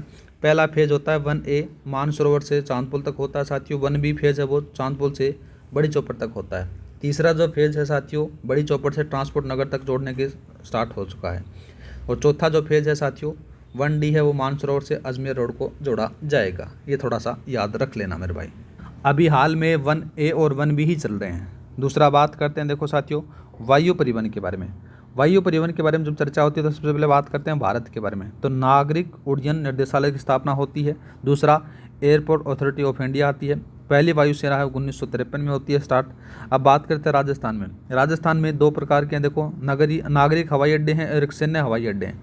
नागरिक हवाई अड्डे कौन कौन से हैं, एक तो जयपुर में रहता है, एक जोधपुर में रहता है साथियों, एक उदयपुर में रहता है, एक कोटा में रहता है, बीकानेर, जैसलमेर और बाड़मेर, और साथ ही बात करें तो फलोदी। इस प्रकार से सारे के सारे साथियों क्या हैं, नागरिक हवाई अड्डे हैं, ठीक है। अब और थोड़ा डिटेल में पढ़ लेते हैं। जैसे जयपुर वाले का नाम क्या है, सांगानेर अंतर्राष्ट्रीय हवाई अड्डा आ जाता है साथियों। दूसरा बात करें जोधपुर वाले का नाम क्या जाता है साथियों, यहाँ पर से जोधपुर वाला जोधपुर के नाम पर आपको देखने को मिलेगा। दूसरा बात करें, इंपॉर्टेंट है थोड़ा सा, उदयपुर। उदयपुर वाले का क्या नाम है साथियों? महाराणा प्रताप हवाई अड्डा है साथियों। ये पहले क्या है, या फिर इसको डब्बोक हवाई अड्डा भी कहा जाता है, ठीक है। मेन रूप से बात करें तो महाराणा प्रताप हवाई अड्डा इसका नाम आपको देखने को मिलेगा, ये डब्बोक में है। कोटा के बारे में बात करें तो कोटा में कोटा वाला नाम से जाता है साथियों। दूसरा बात करें तो नाम आता है कौन सा, बीकानेर के बारे में बात करते हैं, तो बीकानेर का बीकानेर के नाम से है, जैसलमेर का जैसलमेर के नाम से है, किशनगढ़ का किशनगढ़ के नाम से आपको देखने को मिल जाता है। ये वाला नहीं है भाई, ये फलौदी वाला नहीं है। टोटल आपके पास में नागरिक हवाई अड्डे हैं वो 7 ही आपको देखने को मिलेंगे। दूसरा बात करते हैं, अब यहाँ पर से कौन जाता है, सैन्य हवाई अड्डों के बारे में बात होती है तो श्रीगंगानगर और सूरतगढ़ में आपको देखने को मिल जाता है। पहला श्रीगंगानगर सूरतगढ़ वाला देखते हैं अपन। देखो एक दो और नहीं लिखा गया, देखो श्रीगंगानगर सूरतगढ़ एक ही हैं, ये दोनों एक ही हैं, ये याद रखना है। ये दोनों एक ही हैं, कौन कौन सा, ये श्रीगंगानगर वाला, इन दोनों का एक ही याद रखना। एक और बात करें, जैसे नाल हवाई अड्डा है, कौन सा है, नाल हवाई अड्डा बीकानेर में है। एक जैसलमेर का जैसलमेर है। एक और याद रखना बाड़मेर में है। बाड़मेर में कौन सा आता है, उत्तरलाई। कौन सा आता है साथियों, उत्तला हवाई अड्डा जाता है। जोधपुर का जोधपुर में जाता है। एक फलोदी हवाई अड्डा है, वो यहाँ पर से आपको देखने को मिल जाता है, ठीक है।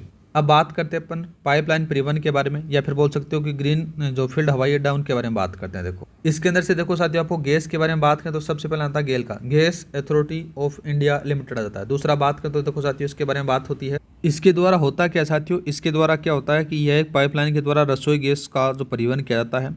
इस पाइपलाइन के द्वारा जयपुर अजमेर में रसोई गैस की आपूर्ति की जाती है, ठीक है। आगे बात करते हैं, देखो साथियों किसके बारे में अपन आता है यहाँ पर, जल परिवहन के बारे में बात करें तो राजस्थान के अंदर से जल परिवहन नहीं है। आपदा प्रबंधन और जलवायु परिवर्तन के बारे में अपन बात करते हैं, तो बात होती है देखो आपदा प्रबंधन और जलवायु परिवर्तन के बारे में बात करें तो मरुस्थलीकरण देखेंगे, सूखा देखेंगे, आपदा प्रबंधन देखेंगे, जलवायु परिवर्तन देखने वाले हैं। सबसे पहले बात करते हैं अपन मरुस्थलीकरण के बारे में। मरुस्थलीकरण के अंदर से पहले देखेंगे कि मरुस्थलीकरण से क्या क्या कारण हो। मरुस्थलीकरण के कारण क्या है, वन उन्मूलन हो गया, अति नियमित पशुचारण हो गया, जनसंख्या वृद्धि, मिट्टी का कटाव, लवणता में वृद्धि, जल का अत्यधिक उपयोग हो गया, वैज्ञानिक जो कृषि पद्धतियां हैं उनका बारे में ज़्यादा यूज होने लग गया, तो ये कारण आ जाते हैं मरुस्थलीकरण का। दूसरा बात करते हैं प्रभावों के बारे में, तो पर्यावरणीय प्रभाव देखने को मिलेंगे, सामाजिक प्रभाव मिलेंगे, आर्थिक प्रभाव मिलेंगे। दूसरा आ जाता है रोकने के उपायों के बारे में बात करते हैं, वृक्षारोपण, जल संरक्षण, पशुचारण पर रोक, शुष्क भूमि कृषि, भू संचरण, सौर ऊर्जा पर उपयोग, ये सारे के सारे आपको देखने को मिलते हैं। मरुस्थलीकरण दिवस 17 जून को बनाया जाता है। भारत में मरुस्थलीकरण के बारे में बात करें तो लगभग 12% क्षेत्र प्रभावित है, याद रखना है। राजस्थान में सबसे अधिक प्रभावित राज्यों में से एक माना जाता है मरुस्थलीकरण का। अब बात करते हैं देखो प्रभावों के बारे में। सबसे पहले आता है पर्यावरणीय प्रभाव, इसमें से मिट्टी का अपरदन आ गया, ठीक है। मिट्टी का अपरदन के साथ में जैव विविधता में कमी, जल संसाधनों का संचरण, जलवायु परिवर्तन, भूमि की कमी आपको देखने को मिलेगी। सामाजिक प्रभाव में बात करें तो गरीबी में वृद्धि, विस्थापन, खाद्य सुरक्षा। आर्थिक प्रभाव में बात करें तो कृषि उत्पादकता में कमी, पशुधन का प्रभाव पर देखने को मिलता है। अब बात करते हैं रोकने के उपाय में। रोकने के उपाय आपने देखा, ये सारे के सारे आपको देखने को मिलते हैं, ये भी आपने देख लिया। और मरुस्थलीकरण के बारे में ये चीज़ें अपने देख चुके हैं। नेक्स्ट बात करते हैं देखो साथियों सूखा के बारे में। सूखा के प्रकार कौन कौन से हैं, मौसमी सूखा, कृषि सूखा, जल विज्ञान संबंधी सूखा, पारिस्थितिकी सूखा आपको देखने को मिलेगा। राजस्थान में सूखे का इतिहास बात करें तो बार बार अकाल पड़ता है। 1778 में 100% सहायता आपको देखने को मिलती थी। इसका मेन मकसद क्या था कि साथियों कि मरु विकास कार्यक्रम चलाया गया था। इसके अंदर से बात करें तो उसमें से 1978 और 1977 और 78 के अंदर से क्या था कि केंद्र सरकार के द्वारा 100% सहायता से प्रारंभ किया गया था। इस कार्यक्रम का मुख्य उद्देश्य क्या था कि मरुस्थल के विस्तार को रोकना था, ठीक है। दूसरा बात करते हैं अपन किसके बारे में, सूखा प्रबंधन के बारे में। सूखा प्रबंधन के बारे में जब चर्चा होती है तो केंद्रीय आपदा प्रबंधन संरचना आपको देखने को मिलेगी, योजनाएं देखने को मिल जाएंगी, जिसमें से सूखा प्रतिरोधी फसलों का विकास, जल प्रबंधन आ गया, आपदा राहत कार्यक्रम में सारे के सारे आपको देखने को मिलते हैं। अब बात करते हैं अपन आपदा प्रबंधन के बारे में। सबसे पहले नाम आता है राष्ट्रीय आपदा प्रबंधन प्राधिकरण। गठन होता है 2005 में। इसका अध्यक्ष कौन होता है, प्रधानमंत्री होता है। कार्य क्या होता है कि आपदा प्रबंधन नीति निर्माण करना। राजस्थान राज्य आपदा प्रबंधन का इसका जो गठन होता है 2007 में। इसका अध्यक्ष होता है मुख्यमंत्री। आपदा के बारे में बात करें तो 2 प्रकार की होती है, एक तो मानव निर्मित होती है, एक प्राकृतिक होती है। जलवायु परिवर्तन के बारे में बात करते हैं। जलवायु परिवर्तन का प्रभाव क्या होगा, तापमान में वृद्धि, अनियमित वर्षा, जैव विविधता का प्रभाव, समुद्र स्तर में वृद्धि। नियंत्रण किस प्रकार से होगा, कार्बन उत्सर्जन कम करना, नवीनीकरण ऊर्जा का उपयोग करना, वृक्षारोपण करना, ये सारे के सारे आपको चीज़ें देखने को मिलती हैं। और साथियों इसी के साथ में आपकी ये राजस्थान की ज्योग्राफी है यहाँ पर से ख़त्म हो जाती है। उम्मीद करता हूँ कि साथियों आपका 4th ग्रेड का रिवीजन बढ़िया तरीके से हुआ होगा। ठीक है साथियों। इसके बाद में जो क्लास आएगी वो पॉलिटी की आने वाली है मेरे भाई। क्लास एकदम बढ़िया तरीके से अपन तैयार कर रखी है, आपको क्लासेस जल्दी मिलती रहेंगी और सभी विषयों का अपन रिवीजन करेंगे साथियों। आपसे बस यही रिक्वेस्ट है कि आपको अगर क्लास और कंटेंट अच्छा लग रहा है और आपका रियल में रिवीजन हो रहा है तो चैनल को शेयर, सब्सक्राइब, लाइक जरूर करना न भूलें साथियों, जिससे मेरे को मोटिवेशन मिलेगा तो आपको क्लासेस कंटिन्यू मिलती रहेंगी। आज के लिए इतना ही। जय हिंद, जय भारत। और साथियों जो वीडियो वाली जो टेस्ट सीरीज बची हैं, फाइनल टेस्ट हैं, 5 टेस्ट हैं, वो जल्दी अपने आपको उपलब्ध करवा दिए जाएंगे।